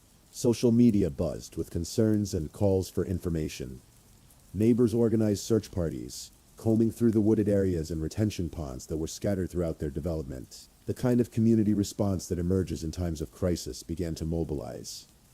People who had never met the Bailey family joined the search, united by the shared fear that something terrible had happened to one of their doe. As search efforts intensified throughout the day on Mother's Day, volunteers and law enforcement officers methodically worked their way through the areas where Tristan might have traveled. The neighborhood where she was last seen was a typical suburban development, a mixture of homes, common areas, small patches of preserved woodland, and the retention ponds that are common features in Florida developments. It was in one of these wooded areas, near a retention pond and not far from where the surveillance cameras had last captured Tristan and Aiden walking together, that a searcher made the discovery that everyone had hoped they would not find. Hidden among the trees and undergrowth, partially concealed but not completely hidden, was Tristan Bailey's body. The scene that investigators encountered was shocking in its brutality. The medical examiner would later determine that Tristan had suffered 114 stab wounds, a number so staggering that it spoke to a level of violence that went far beyond what would be necessary to cause death. This was not a crime of passion that escalated quickly and ended.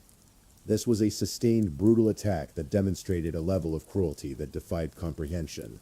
The forensic evidence painted a picture of Tristan's final moments that was both heartbreaking and horrifying. The defensive wounds on her hands and arms showed that she had fought desperately for her life, trying to protect herself from the relentless attack. The location and pattern of the wounds suggested that her attacker had continued the assault long after it was clear that she could not survive. News of the discovery sent shockwaves through the community. What had begun as a missing person case with the hope of a safe return had become a murder investigation. The reality that one of their own children had been killed, and killed in such a brutal manner, shattered the sense of security the residents of this quiet suburban community had taken for granted. For the Bailey family, the confirmation of their worst fears marked the beginning of a grief that would be compounded by the long legal process ahead. Not only had they lost their daughter, but they had lost her to violence so senseless and cruel that it challenged their understanding of how such evil could exist in their world.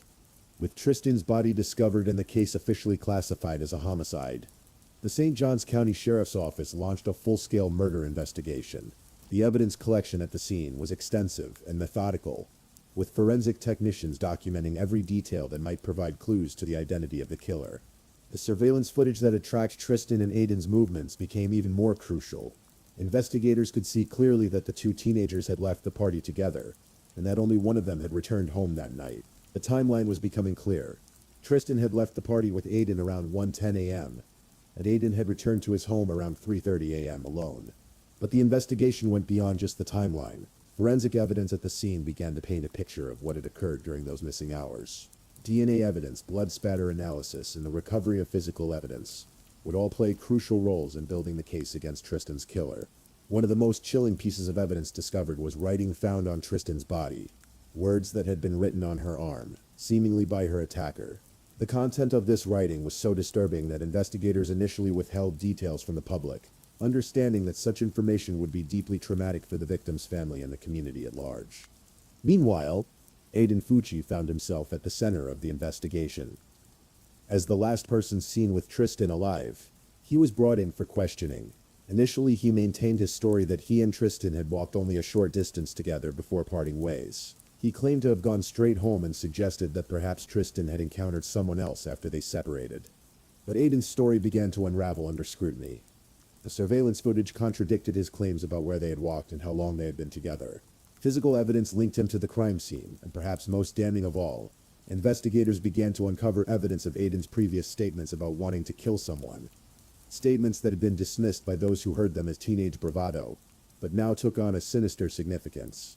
The investigation also revealed disturbing social media activity on Aiden's accounts. Posts and messages that glorified violence, celebrated death, and demonstrated a fascination with murder became part of the evidence that investigators were building. This digital footprint helped establish not just opportunity but also motive, or at least the mindset that could lead to such a senseless act of violence. On Monday, May 10th, 2021, just one day after Tristan's body was discovered, the St. Johns County Sheriff's Office made an arrest in the case. Aiden Fucci, the 14-year-old classmate who had been the last person seen with Tristan alive, was taken into custody and charged with second-degree murder. The arrest brought some measure of relief to a community that had been gripped by fear and uncertainty. Parents who had been afraid to let their children out of their sight could breathe a little easier knowing that the suspected killer was in custody. But it also brought new questions and new horrors as details of the case began to emerge. The fact that the accused killer was himself just a child, only 14 years old, added another layer of tragedy to an already devastating case. This was not a stranger who had preyed upon their community from the outside. This was one of their own children who had committed an act of unimaginable violence against a classmate. The arrest also marked the beginning of a complex legal process. Because of Aiden's age, there were immediate questions about whether he would be tried as a juvenile or as an adult. The brutality of the crime, the premeditation that the evidence seemed to suggest, and the impact on the community all weighed in favor of adult prosecution. But the legal system would need to work through these issues methodically. For the Bailey family, the arrest provided some answers, but could not begin to heal their wounds. They now knew who had killed their daughter, but the why remained incomprehensible. How could someone so young commit such an act? What had driven Aiden Fucci to take the life of a classmate who had trusted him enough to walk with him in the early morning darkness? The community struggled with similar questions. Parents looked at their own teenagers and wondered how they could protect them from threats they had never imagined. Teachers and school administrators grappled with whether there had been warning signs they had missed, opportunities for intervention that had been overlooked. As the case moved through the legal system, the decision was made to try Aiden Fucci as an adult, despite his young age. The severity and brutality of the crime, combined with evidence of premeditation, convinced prosecutors that adult prosecution was appropriate. This meant that Aiden could potentially face life in prison if convicted. The grand jury proceedings that followed resulted in Aiden being indicted on charges of first-degree murder. The elevation from second-degree to first-degree murder reflected the prosecutors' belief that they could prove premeditation, that this was not a crime of passion or a spontaneous act of violence, but something that Aiden had planned and intended to carry out. As the case prepared for trial, more disturbing details continued to emerge. Investigators revealed that Aiden had previously made statements to other people about wanting to kill someone, about his curiosity regarding what it would feel like to take a human life. These statements, which had been made in the weeks and months leading up to Tristan's murder, provided crucial evidence of premeditation. The forensic evidence also painted an increasingly clear picture of what had happened that night. 11 to 114 stab wounds that Tristan had suffered were not randomly distributed. They showed a pattern that suggested sustained, deliberate violence. The defensive wounds on her hands and arms told the story of a young girl who had fought desperately for her life against an attacker who was determined to kill her. Perhaps most disturbing of all was the evidence that suggested the attack had continued long after Tristan would have been unable to defend herself. The sheer number of wounds and the locations where they were inflicted indicated that this was not just murder, but torture. A level of cruelty that shocked even experienced investigators and prosecutors. The Bailey family, while grateful that their daughter's killer would face justice, struggled with the ongoing trauma of having the details of Tristan's final moments constantly revisited in legal proceedings. Each court hearing, each piece of evidence released, each news story about the case forced them to relive the horror of their loss. As the case moved toward trial in early 2023, with jury selection about to begin, an unexpected development changed everything.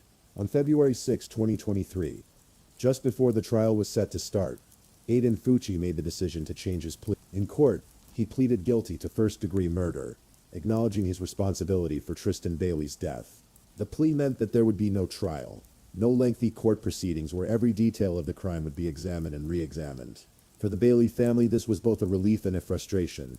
They were spared the trauma of a trial, but they would never get the full accounting of what had happened to their daughter that they might have received through the trial process.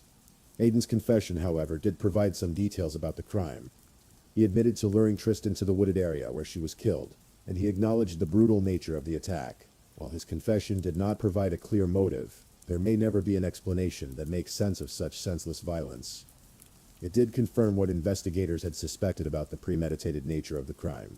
The guilty plea set the stage for the final phase of the legal process: sentencing. Even with the guilty plea, there were still questions about what penalty Aiden would face. While first-degree murder carried the possibility of life in prison, his age at the time of the crime and other factors would all be considered by the judge in determining the appropriate sentence. The confession also brought some measure of closure to the community that had been traumatized by Tristan's murder. The acknowledgement of guilt meant that there was no longer any question about what had happened or who was responsible. The community could begin to focus on healing rather than on the uncertainty that comes with a pending trial. For investigators who had worked tirelessly to build the case against Aiden, the confession validated their efforts and confirmed that their evidence and conclusions had been correct. The St. Johns County Sheriff's Office had conducted a thorough, professional investigation that had built an overwhelming case against the accused killer. On March 24, 2023, Aiden Fucci appeared in court for his sentencing hearing. Now 16 years old, he faced the judge who would determine how he would spend the rest of his life. The courtroom was packed with members of the Bailey family, community members, and media representatives who had followed the case since Tristan's disappearance nearly 2 years earlier. The sentencing hearing provided an opportunity for Tristan's family to address the court and to speak about the impact that her murder had had on their lives. Their victim impact statements painted a picture of a family destroyed by grief, of parents who would never again see their daughter smile or hear her laugh. They spoke of the hole that had been torn in their family, a wound that would never fully heal. Family members described Tristan as a light in their lives, a girl who brought joy and energy to everyone around her. They spoke of missed milestones, birthdays that would never be celebrated, a high school graduation that would never happen, a future full of possibilities that had been stolen from her. The impact on her siblings, her extended family, and her friends was immeasurable. The judge, after considering all the evidence and the impact statements, imposed the maximum sentence allowed under law. Aiden Fucci was sentenced to life in prison, with the possibility of review after 25 years of incarceration. At 16 years old, he would spend at least the next quarter century behind bars, and quite possibly the rest of his life. The sentence brought some measure of justice for Tristan Bailey, though nothing could truly balance the scales after such a senseless loss of life. For the Bailey family, the conclusion of the legal proceedings meant that they could finally begin to focus on healing and on preserving Tristan's memory, rather than on the pursuit of justice. The case also prompted broader conversations about juvenile violence, about warning signs that might be missed, and about how communities can better protect their children from threats they never imagined. The fact that both the victim and the perpetrator were so young forced difficult questions about the nature of evil, and whether it can emerge in people who have barely begun to live their lives. In the months following Aiden Fucci's sentencing, the community of St. Johns County began the long process of healing from the trauma of Tristan Bailey's murder. The case had shaken residents' fundamental assumptions about safety and security, forcing them to confront the reality that violence could emerge from within their own community, perpetrated by one of their own children. Schools throughout the district implemented new programs focused on identifying warning signs of violent behavior and providing resources for students who might be struggling with mental health issues. The goal was not just to prevent another tragedy like Tristan's murder, but to create environments where troubled young people could get help before their problems escalated to violence. The Bailey family established a foundation in Tristan's memory, focused on supporting youth cheerleading programs and promoting the kind of positive activities that had brought joy to their daughter's life. The foundation served both as a way to honor Tristan's memory and as a channel for the family's grief, allowing them to turn their loss into something that could benefit other young people. Community members struggled with how to process the fact that someone so young could commit such a brutal crime. Parents looked at their own teenagers with new eyes, wondering if they truly knew what was going on in their children's minds. The case served as a stark reminder that adolescence, far from being a time of innocent experimentation, can be a period when serious psychological problems first emerge.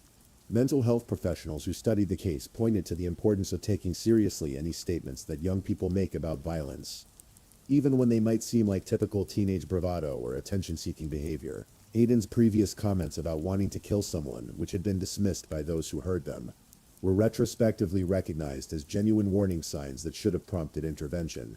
The case also raised questions about the role of social media and violent content in shaping young minds. Aiden's online activity, which included posts glorifying violence and death, became part of the evidence against him, but it also highlighted how easily troubled young people can find and consume content that reinforces their darkest impulses. For the Bailey family, the conclusion of the legal proceedings marked not an end, but a transition to a different phase of their grief journey. Without the demands of court hearings, evidence reviews, and legal consultations to occupy their time and energy, they faced the full reality of their loss in a way that the busyness of seeking justice had temporarily masked. Tristan's parents found themselves navigating the impossible task of rebuilding their lives around the absence of their daughter. The house that had once been filled with the sounds of cheerleading practice, teenage laughter, and the constant activity of a busy family became a quieter place, marked by the presence of memories rather than the energy of a living child. Her siblings struggled with their own grief, while also dealing with the unwanted attention that came with being survivors of such a high-profile tragedy.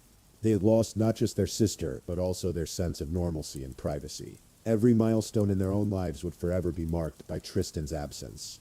Graduations she would never attend, weddings where she would never serve as a bridesmaid, children she would never meet. The Bailey family made the decision to remain in their community, despite the painful memories associated with the place where their daughter had been killed. They found strength in the support of neighbors and friends who had rallied around them during the darkest period of their lives. The community that had been the site of their greatest tragedy also became the source of their greatest support. They also found purpose in advocacy work, speaking to other parents and communities about the importance of taking warning signs seriously and the need for better mental health resources for young people. Their message was not one of blame or anger, but of education and prevention. The desire to ensure that no other family would have to endure what they had experienced. The foundation they established in Tristan's memory became a central focus of their efforts to honor her life. Through scholarships for young cheerleaders, support for youth sports programs, and advocacy for child safety, they found ways to channel their grief into positive action that would benefit other young people. As time passed and the immediate shock of Tristan Bailey's murder began to fade from daily headlines, the case continued to resonate with those who studied juvenile violence and community safety. Researchers and law enforcement professionals analyzed the case for lessons that might help prevent similar tragedies in the future. One of the key findings was the importance of creating environments where concerning statements made by young people are taken seriously and reported to appropriate authorities. Aiden's previous comments about wanting to kill someone had been heard by multiple people, but no one had understood them as genuine threats worthy of intervention.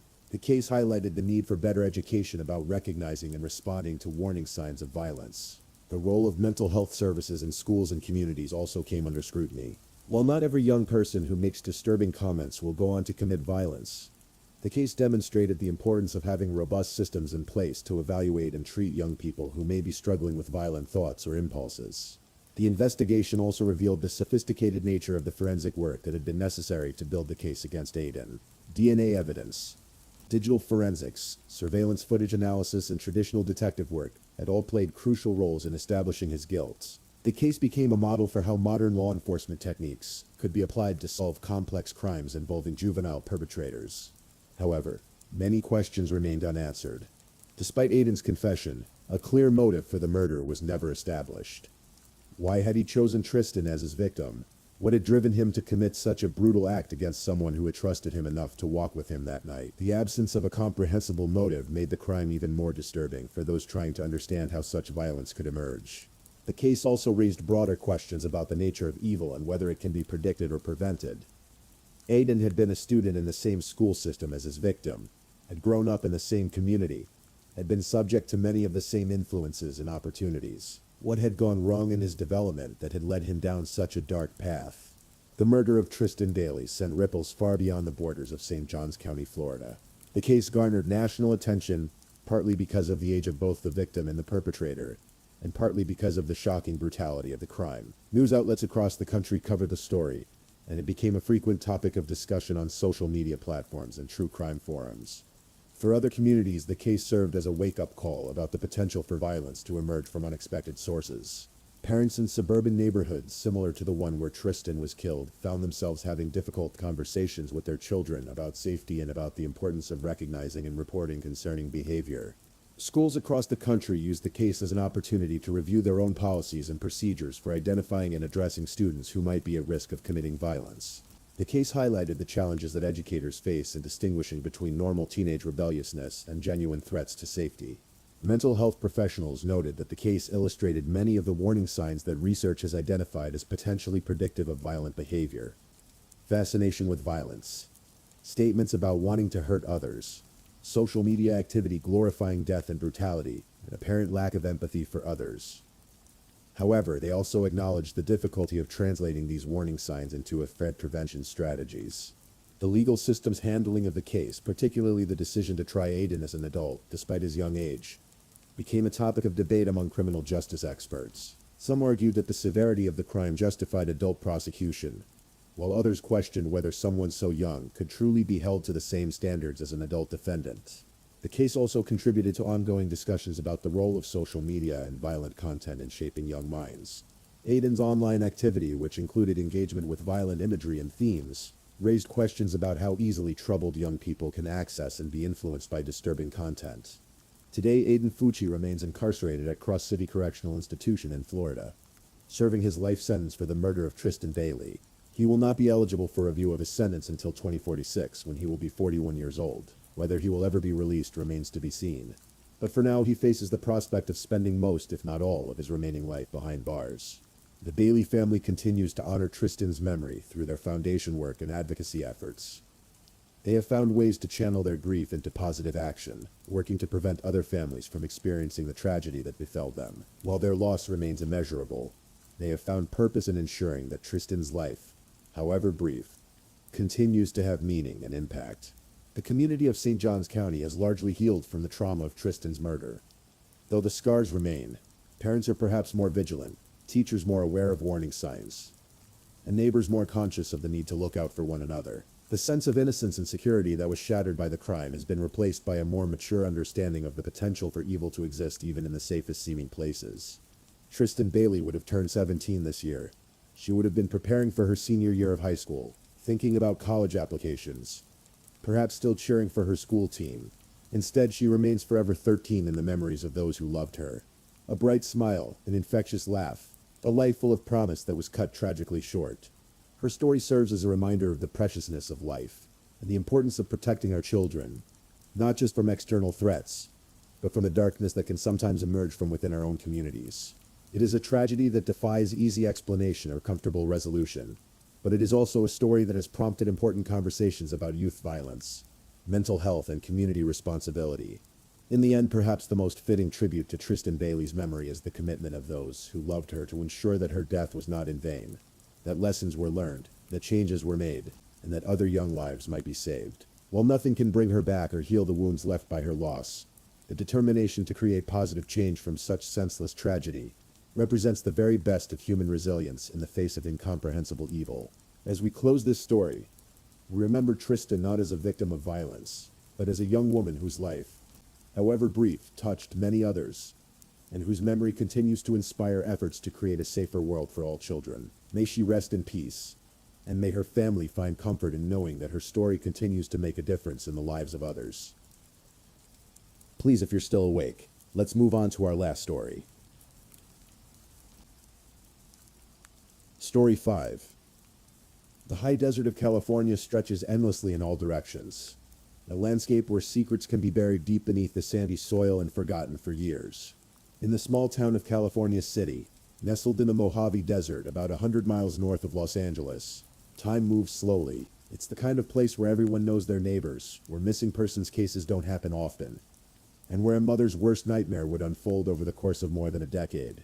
This is the story of Desiree Nicole Thompson, a 30-year-old woman whose disappearance would baffle investigators for 10 long years, and whose case would ultimately be solved not through advanced forensic techniques or brilliant detective work, but through the guilty conscience of a killer who simply couldn't keep his terrible secret to himself. Desiree Thompson was 30 years old when she vanished from California City on January 7, 2012.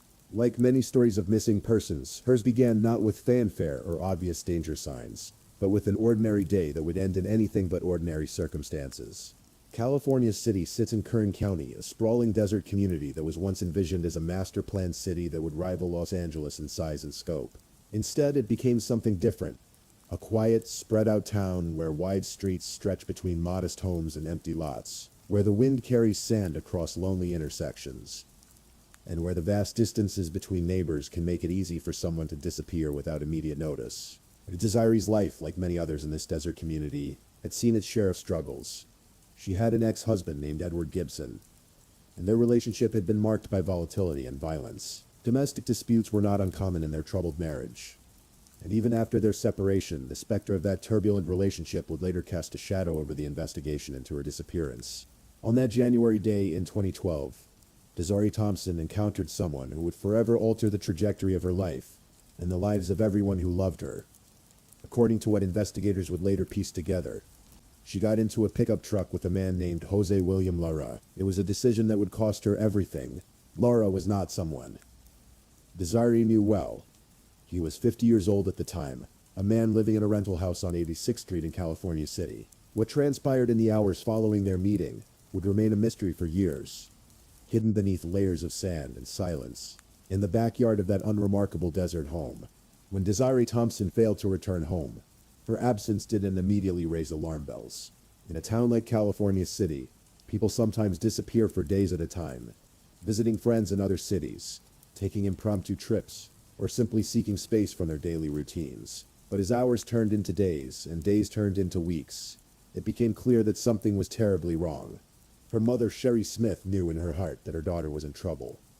A mother's instinct is a powerful thing, and Sherry felt the growing weight of anxiety as each day passed without word from Desiree. She contacted the California City Police Department, filing a missing person report, and beginning what would become a decade-long journey through the labyrinth of hope and despair that defines the families of the disappeared.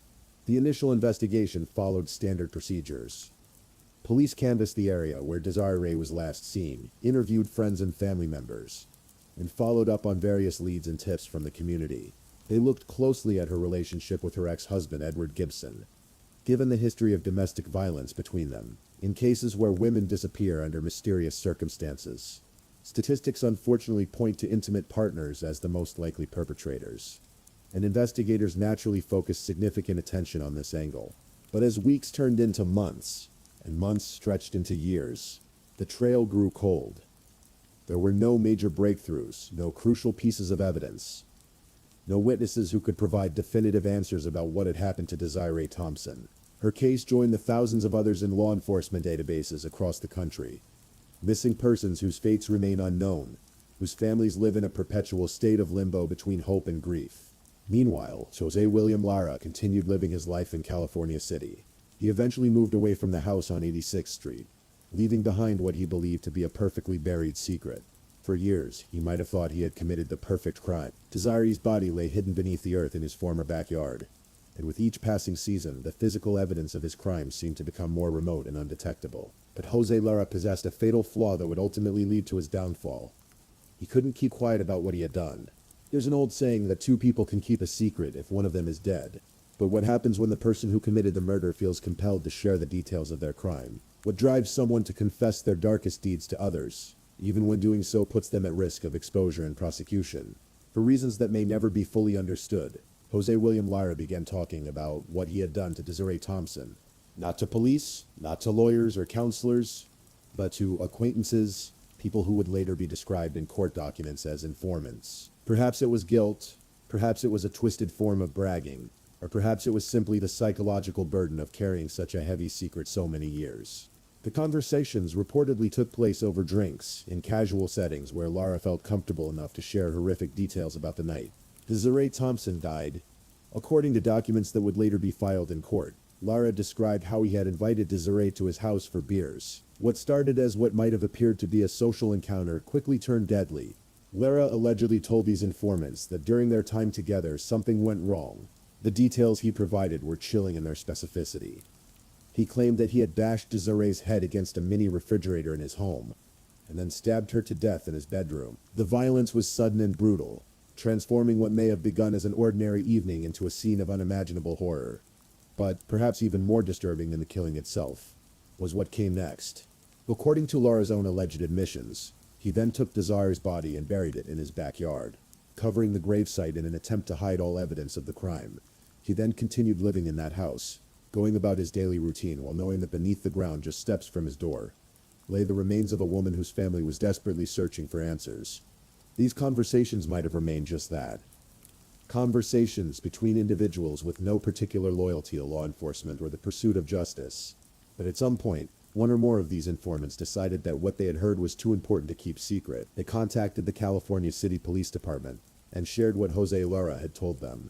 By March 2022, it had been more than 10 years since Desiree Thompson had vanished.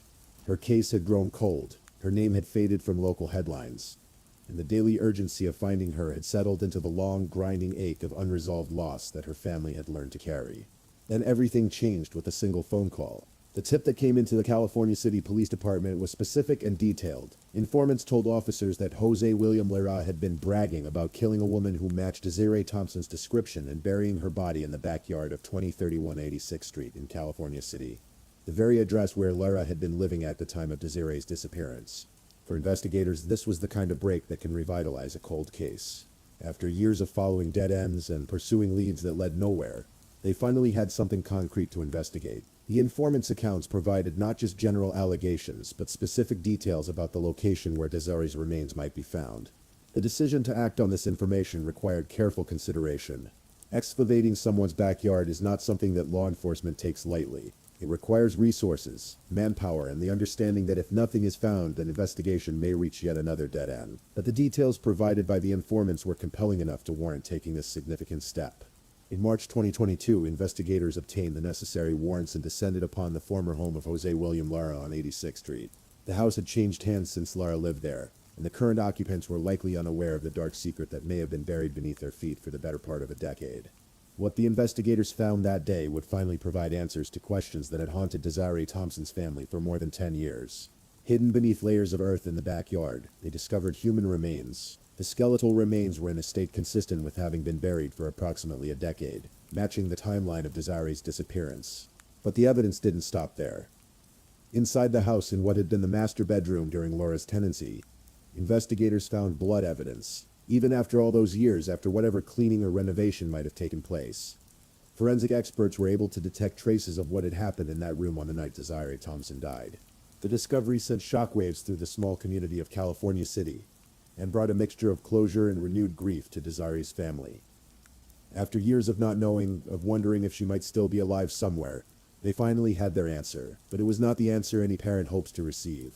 With human remains found in his former backyard, and blood evidence discovered in the bedroom of his former residence, Jose William Lara quickly became the prime suspect in Desiree Thompson's murder. The 61-year-old man was arrested and charged with first-degree murder, bringing to an end more than a decade of uncertainty about what had happened to Desiree. The arrest marked the beginning of a complex forensic investigation aimed at definitively connecting the remains found in the backyard to Desiree Thompson and linking Jose Lara to her death. Modern forensic science provides investigators with powerful tools for solving even decades-old crimes, and the Thompson case would require all of these resources. DNA analysis would play a crucial role in establishing the identity of the remains. After 10 years buried in desert soil, the skeletal remains required careful examination by forensic anthropologists and pathologists. The process of confirming that these were indeed Desiree's remains involved comparing DNA from the bones to DNA samples from her family members. Simultaneously, investigators worked to build a case connecting Lara to the crime. The blood evidence found in the master bedroom underwent extensive analysis. Forensic experts examined the blood spatter patterns, the location of the stains, and conducted DNA testing to determine whose blood had been shed in that room. The case that prosecutors began building relied heavily on forensic evidence, but also on the statements that Lara had allegedly made to informants over the years. These admissions, while not direct confidence to police, provided crucial details about how the crime had been committed and where the body had been disposed of. For Desiree's mother, Sherry Smith, the arrest brought a complex mix of emotions. After years of not knowing what had happened to her daughter, of holding on to hope that she might still be alive, the discovery of remains and the arrest of a suspect provided answers she had desperately sought. But those answers came with the devastating confirmation that Desiree was indeed dead, and had been dead for all the years her family had spent wondering and hoping. The case also raised questions about how many other similar crimes might remain unsolved, their perpetrators living freely because they had been more successful at keeping their secrets. Lara's apparent compulsion to talk about what he had done was ultimately his undoing, but it made investigators wonder how many other killers have managed to remain silent and avoid justice. When Jose William Lara's case finally went to trial in May 2023, more than 11 years had passed since Desiree Thompson's disappearance. The courtroom in Kern County became the setting for a legal proceeding that would determine whether justice could still be served after such a long delay, and whether the evidence gathered by investigators would be sufficient to convict Lara of first-degree murder. The prosecution's case relied on several key elements: the forensic evidence linking the remains found in Lara's former backyard to Desiree Thompson, the blood evidence found in the master bedroom of his former residence, and the statements he had allegedly made to informants describing in detail how he had killed and buried her. Prosecutors argued that the evidence painted a clear picture of what had happened on the night of January 7th. They contended that Lara had lured Desiree to his home, murdered her in a violent attack that included bashing her head against a mini refrigerator and stabbing her to death, and then buried her body in his backyard to hide the evidence of his crime. The defense faced the challenging task of creating reasonable doubt in the minds of jurors. Despite the physical evidence connecting their client to the crime scene and the victim's remains, they attempted to shift suspicion to other potential suspects, including Desiree's ex-husband, Edward Gibson, with whom she had a history of domestic violence. The defense strategy focused on the troubled relationship between Desiree and her ex-husband, arguing that Gibson's history of violence toward her made him a more likely suspect than Lara. They pointed to the couple's history of domestic disputes and suggested that investigators had focused too narrowly on Lara, while failing to adequately explore other possibilities. However, the prosecution had built a compelling case based on physical evidence and Lara's own alleged admissions. The forensic evidence placed Desiree's remains in Lara's former backyard, and her blood in his former bedroom. The statements he had allegedly made to informants provided details about the crime that only the perpetrator would know. Throughout the trial, Desiree's family members were present in the courtroom, finally seeing the legal system attempt to provide justice for their loved one. For Sherry Smith, watching the proceedings must have been both a relief and a renewed source of pain, as the details of her daughter's final moments were discussed in clinical legal terms. The trial also highlighted the role that community members had played in finally bringing the case to resolution. The informants who had listened to Lara's alleged confessions and then decided to report what they had heard to police had made it possible for investigators to finally locate Desiree's remains and build a case against her killer. After hearing the evidence presented by both sides, the jury in Jose William Lara's murder trial faced the responsibility of determining whether the prosecution had proven beyond a reasonable doubt that he was guilty of killing Desiree Thompson. The weight of more than a decade of unanswered questions rested on their decision. The jury deliberation was remarkably brief. After less than 30 minutes of discussion, the 12 jurors reached a unanimous verdict: guilty of first-degree murder. The speed of their decision suggested that they found the evidence against Lara to be compelling and clear-cut, leaving little room for doubt about his guilt. The guilty verdict brought a sense of vindication to Desiree's family and to the investigators who had worked on the case over the years. After more than 11 years of uncertainty, they finally had a legal determination that Jose William Lara was responsible for Desiree Thompson's death. The conviction represented not just justice for Desiree, but also validation for the family members who had never given up hope that her case would eventually be solved. Sherry Smith, who had spent more than a decade wondering what had happened to her daughter, finally had definitive answers and the knowledge that the person responsible would face consequences for his actions. In June 2023, Judge Michael G. Bush sentenced Jose William Lara to 25 years to life in prison. The sentence reflected the severity of the crime and ensured that Lara, who was 61 years old at the time of his conviction, would likely spend the remainder of his life behind bars. During the sentencing hearing, several of Desiree's family members had the opportunity to read victim impact statements, sharing with the court how her death had affected their lives and their feelings about finally seeing justice served. These statements provided a human dimension to a case that had been reduced to forensic evidence and legal arguments, reminding everyone present that behind the clinical details of the investigation was a real person whose life had been cut short and whose family had suffered immeasurably.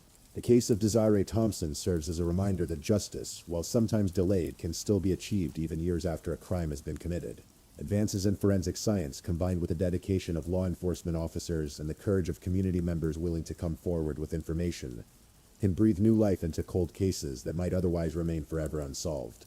The resolution of Desiree Thompson's case after more than a decade brings up profound questions about justice, closure, and the nature of truth. For her family, the conviction of Jose William Lara provided answers they had desperately sought, but it also forced them to confront the reality that Desiree had been dead for all the years they had held on to hope that she might still be alive.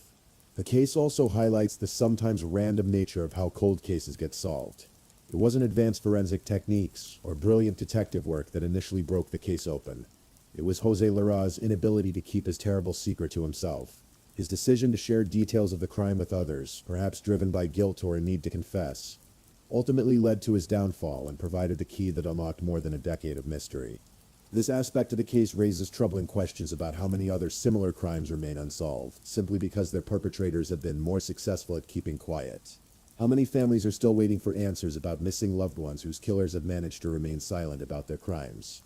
The informants who ultimately came forward with information about Lara's alleged confessions played a crucial role in solving the case. But their decision to report what they had heard also highlights the complex social dynamics that surround knowledge of criminal activity. These individuals had to weigh their personal relationships and potential risks against their civic duty to help solve a crime and provide closure to a grieving family. For the law enforcement officers who worked on the case over the years, Lara's conviction represented vindication for their persistent efforts to solve what had become a cold case. Detective work on missing persons cases requires a particular kind of dedication, as investigators must continue pursuing leads and following up on tips, even when months or years pass without significant progress. The case also demonstrates the importance of maintaining hope in seemingly hopeless situations. Desiree's family never stopped believing that someday they would learn what had happened to her, and their persistence in keeping her case in the public eye may have contributed to the eventual breakthrough that led to the discovery of her remains.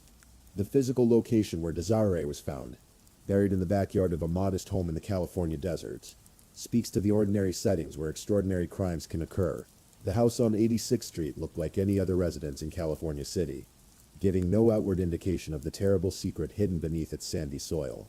As we reach the end of this long and complex story, it's important to remember that beyond all the forensic evidence, legal proceedings and investigative techniques, at its heart, this is the story of a human being whose life was cut short by violence. Desiree Nicole Thompson was 30 years old when she died. A daughter, a woman with her own hopes, dreams, fears, and aspirations. The decade that passed between her death and the discovery of her remains represents 10 years of missed birthdays, holidays without her presence, and countless moments when her family wondered where she was and whether she was safe. For her mother, Sherry Smith, those were 10 years of living in the liminal space between hope and despair, never quite able to grieve fully because she didn't know for certain what had happened to her daughter. The resolution of Desiree's case provides a form of closure, but it's important to understand that legal justice and emotional healing are not the same thing. While Jose William Lara's conviction ensures that he will face consequences for his actions, it cannot bring Desiree back or erase the years of uncertainty and pain her family endured. The case also serves as a reminder of the thousands of other families across the country who are still waiting for answers about their missing loved ones. According to the National Crime Information Center, there are tens of thousands of active missing person cases in the United States at any given time. Behind each of those statistics is a family dealing with the same kind of uncertainty and grief that Desiree's family experienced for more than a decade. In the quiet desert town of California City, life continues much as it always has.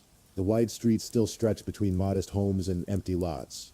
The wind still carries sand across lonely intersections, and the vast distances between neighbors still make it possible for secrets to be hidden for years. But perhaps now there's a greater awareness that even in this peaceful-seeming community, terrible crimes can occur, and that justice, while sometimes delayed, can still eventually be served.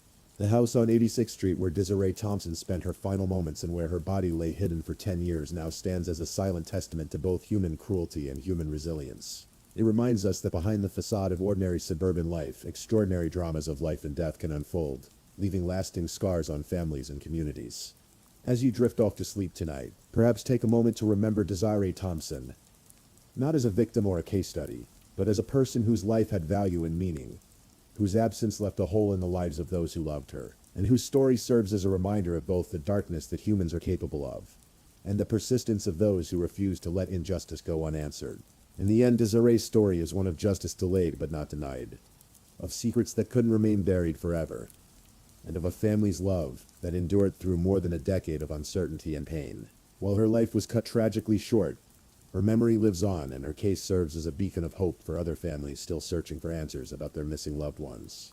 The desert keeps its secrets well, but sometimes, just sometimes, the truth finds a way to surface, bringing with it both pain and peace, questions and answers, endings and new beginnings.